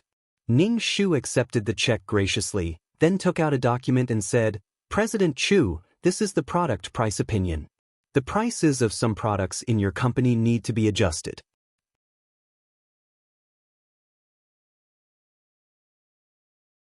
Chapter 5:19. Chu Xiaoran's company had monopolized many industries and the prices of the monopolized products were basically set by Chu Xiaoran. The products of Chu Xiaoran's company were more expensive, so the higher-ups had to adjust the prices. Xiao Chu, I hope that the next time I come, your prices will have been adjusted. Ning Shu ignored Chu Xiaoran's sullen expression and said, Xiao Chu, please adjust the prices according to the opinions. Chu Xiaoran calmly took the opinions and glanced at them before throwing them aside casually. He didn't seem to care about the opinions at all. Ning Shu smiled faintly and didn't say anything. Chu Xiaoran was free to do whatever he wanted. Chu Xiaoran's tax evasion was widely reported by the media. Other than Chu Xiaoran's company, there were other small companies, but they were all unknown and no one cared about them at all. More people cared about Chu Xiaoran's company. After all, it was such a large listed company. Besides, the report also requested Chu Xiaoran to adjust the prices of his products, especially the daily necessities. Chu Xiaoran tried to stop the news from being broadcasted, but it didn't seem to work.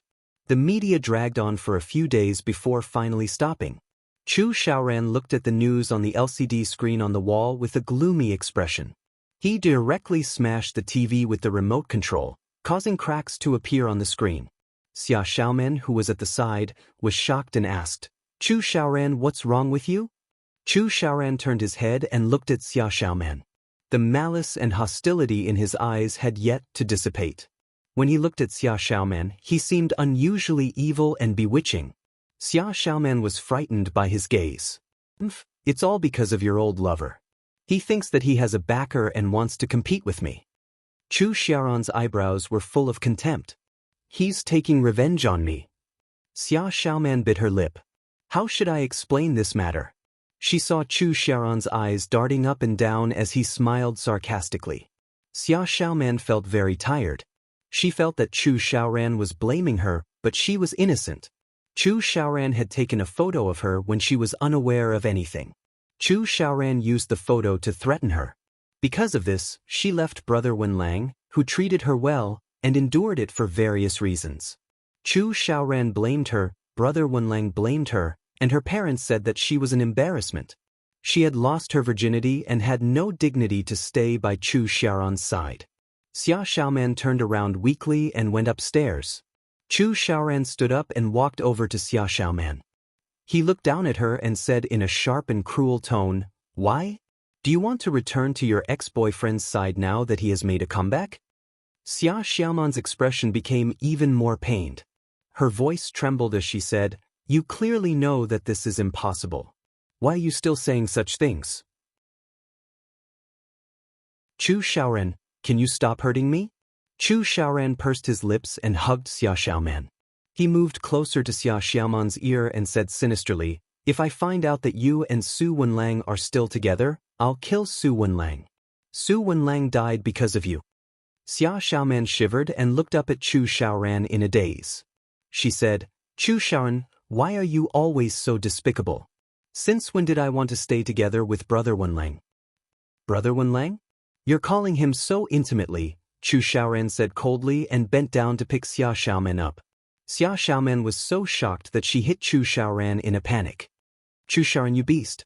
I didn't satisfy you, so I made you think about other men. I let you know who your man is, the man who owns you," Chu Xiaoran said coldly. Xia Xiaoman's face was so red that it was unbearable to look at. Chu Xiaoran looked at the shy Xia Xiaoman and a trace of tenderness flashed across his eyes. Ning Shu had been paying attention to Chu Xiaoran's movements. However, Chu Xiaoran did not take any action since the last time he gave the price adjustment opinion. He also did not see Chu Xiaoran issuing any instructions to adjust the price of his products. Ning Shu was a little stunned for a moment. Does Chu Xiaoran really not care, or does he have a backup plan? Ning Shu gave Chu Xiaoran a call and asked him to hurry up and adjust the price. Chu Xiaoran directly blacklisted Ning Shu, and Ning Shu could not get through to him at all. Ning Shu was not angry at all about this. He just wanted to see who could outcompete the other. Ning Shu was not in a hurry since Chu Xiaoran did not take any action. Anyway, the pressure was concentrated on Chu Xiaoran. No matter what Chu Xiaoran did, his arrogance would be affected. If the price was lowered, it would definitely harm Chu Xiaoran's interests. If he did not do so, it would be a provocation to the authorities of T-City. Chu Xiaoran was now a fat pig, and it seemed that he was going to climb over the pigsty soon. What else could he do other than slaughter him? Not long after, Chu Xiaoran held a press conference. During the press conference, Chu Xiaoran directly said that some products would no longer be produced because the cost was too high. However, the price had to be adjusted, and the price was too low after the adjustment. Hence, they could only stop production. Chu Xiaoran's release of the bomb caused panic among the people because Chu Xiaoran had monopolized many industries. If the production was stopped, some necessities would be gone. It caused a frenzy among the people, and the entire economy of T-City was in turmoil. As the number of products decreased, the atmosphere became increasingly tense, and there were even many violent incidents.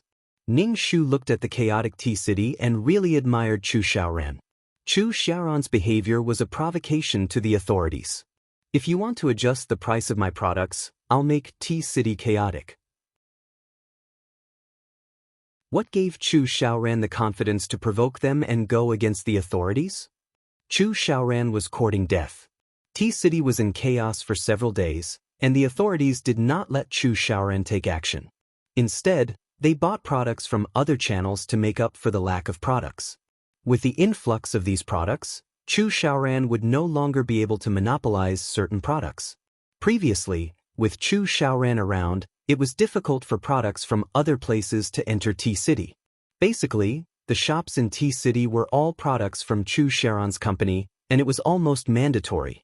Chu Xiaoran wanted to stir up chaos in Tea City's economy, but in the end, the authorities brought in products from other places. It was a matter of who could outplay the other. The authorities stabilized the people's emotions, but Chu Xiaoran was not in a good mood. Now, the market in Tea City was filled with similar products that were cheaper than his. Chu Xiaoran was very confident that once he took action, it would cause economic turmoil. However, the current situation made Chu Xiaoran feel awkward. Most importantly, his position as the hegemon of Tea City's business was being threatened, and he no longer had the advantage of monopolizing certain products. A monopoly would lead to huge profits. Chu Xiaoran felt that he had fallen into a trap. This was a conspiracy against him, and no matter what he did, he would be weakened. Su Wenlang. This man is really gutsy.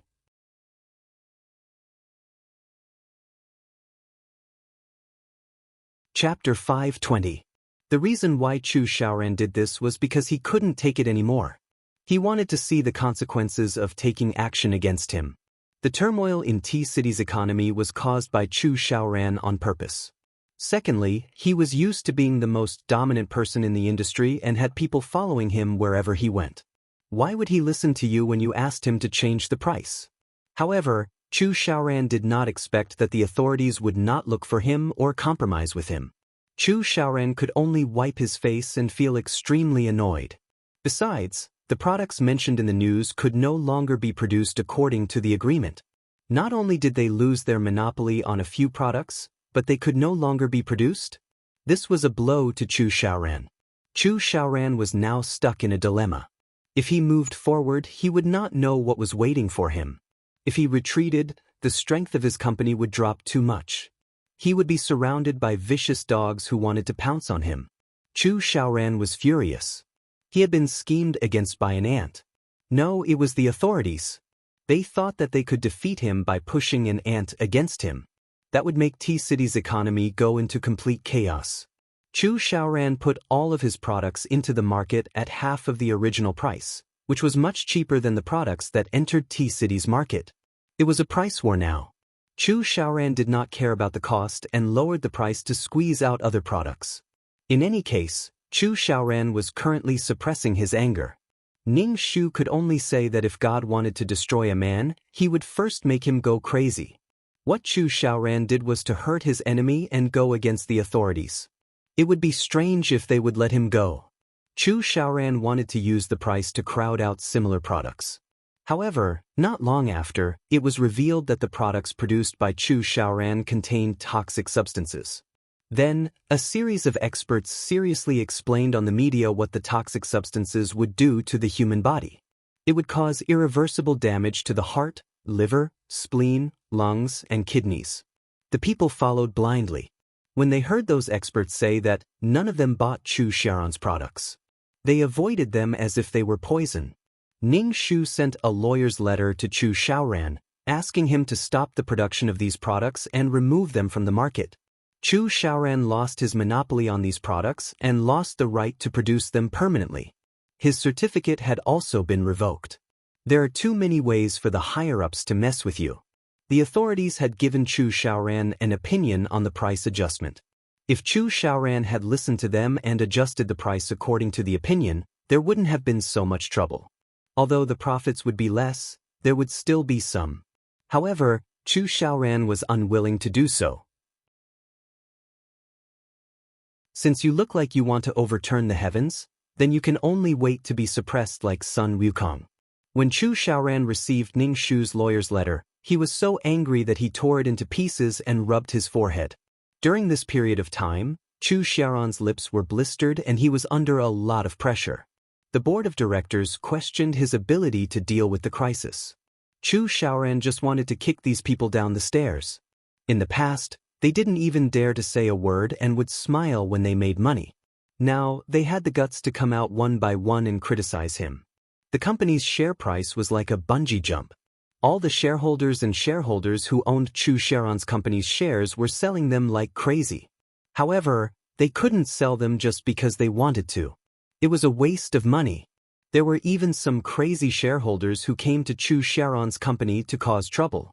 Chu Xiaoran rubbed his swollen forehead and leaned against the chair with his eyes closed. No one knew if he was asleep or if he was thinking about serving her. When Xia Xiaoran entered the office, she saw Chu Xiaoran who was resting with his eyes closed. He looked exhausted. Xia Xiaoran's heart ached and she put down the pot of soup. Chu Xiaoran heard some movement and opened his eyes to see Xia Xiaoran. She was wearing a dress, revealing her fair and smooth calves.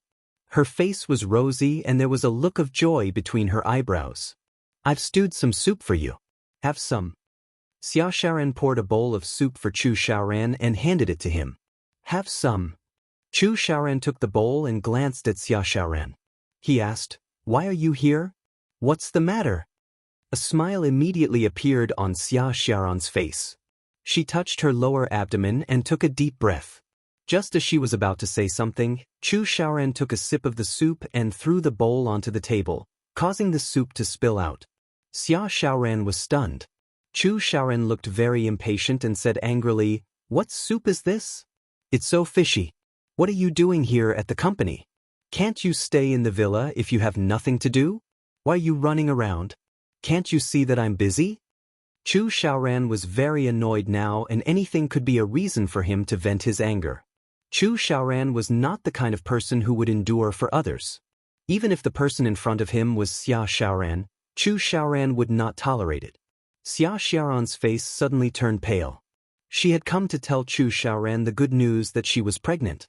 Even though Xia Xiaoran did not pay attention to Chu Xiaoran's company, she knew about his situation recently. Something had happened in the company and Xia Xiaoran knew that Chu Xiaoran was very anxious. The miscarriage 3 years ago made Xia Xiaoran pay a lot of attention to her health. Her period was already half a month late. She checked herself and found that she was pregnant. Xia Xiaoran was afraid that it was not safe, so she went to the hospital for a checkup. After confirming that she was pregnant, Xia Xiaoran was both happy and worried. She wanted to do something that would make Chu Xiaoran happy at this time, but she was not sure if Chu Xiaoran would like this child. Xia Xiaoran's heart trembled when she saw Chu Xiaoran's cold and impatient face. She hurriedly picked up the bowl and asked, "Is it fishy?" Xia Xiaoran took a sip and immediately covered her mouth, almost vomiting it out. Her stomach was churning. Chu Xiaoran became even more impatient when he saw Xia Xiaoran's reaction. "Why are you still bringing me the food that you vomited from? Don't just stand here. Go back, I'm very busy with the company." "But, Chu Xiaoran, I have something to tell you," Xia Xiaoran said. She was still beaming with joy previously, but now her face had turned pale. "I'm busy. Let's talk about it later. Get out." Chu Xiaoran was now like a lion that was locked in a cage. He was moving around restlessly in the cage, but there was no way for him to escape. Xia Xiaoran was frightened by Chu Xiaoran's appearance. She staggered twice and her face turned pale. She felt extremely miserable. Chu Xiaoran did not welcome the arrival of this child at all. He did not even give her a chance to speak. "This is our child." Xia Xiaoran was at a loss and sad. She covered her lower abdomen with her hand and looked at Chu Xiaoran with a hurt expression. Chu Xiaoran was already burning with anxiety. Now that Xia Xiaoran was still looking at him with such a bitter face, Chu Xiaoran felt very annoyed. He suppressed the anger in his heart and said, "I told you to go back. What are you waiting for? You should come to the company. Xia Xiaoran, don't challenge my patience." You're tuning in to the Passion Pages YouTube channel. We're so grateful for your support and don't forget to subscribe to join us on this incredible journey through captivating stories. Your generosity through donations truly makes a world of difference, as it's the primary source of revenue that allows me to expand and enhance this channel for you. Thank you from the bottom of my heart for being a part of this adventure.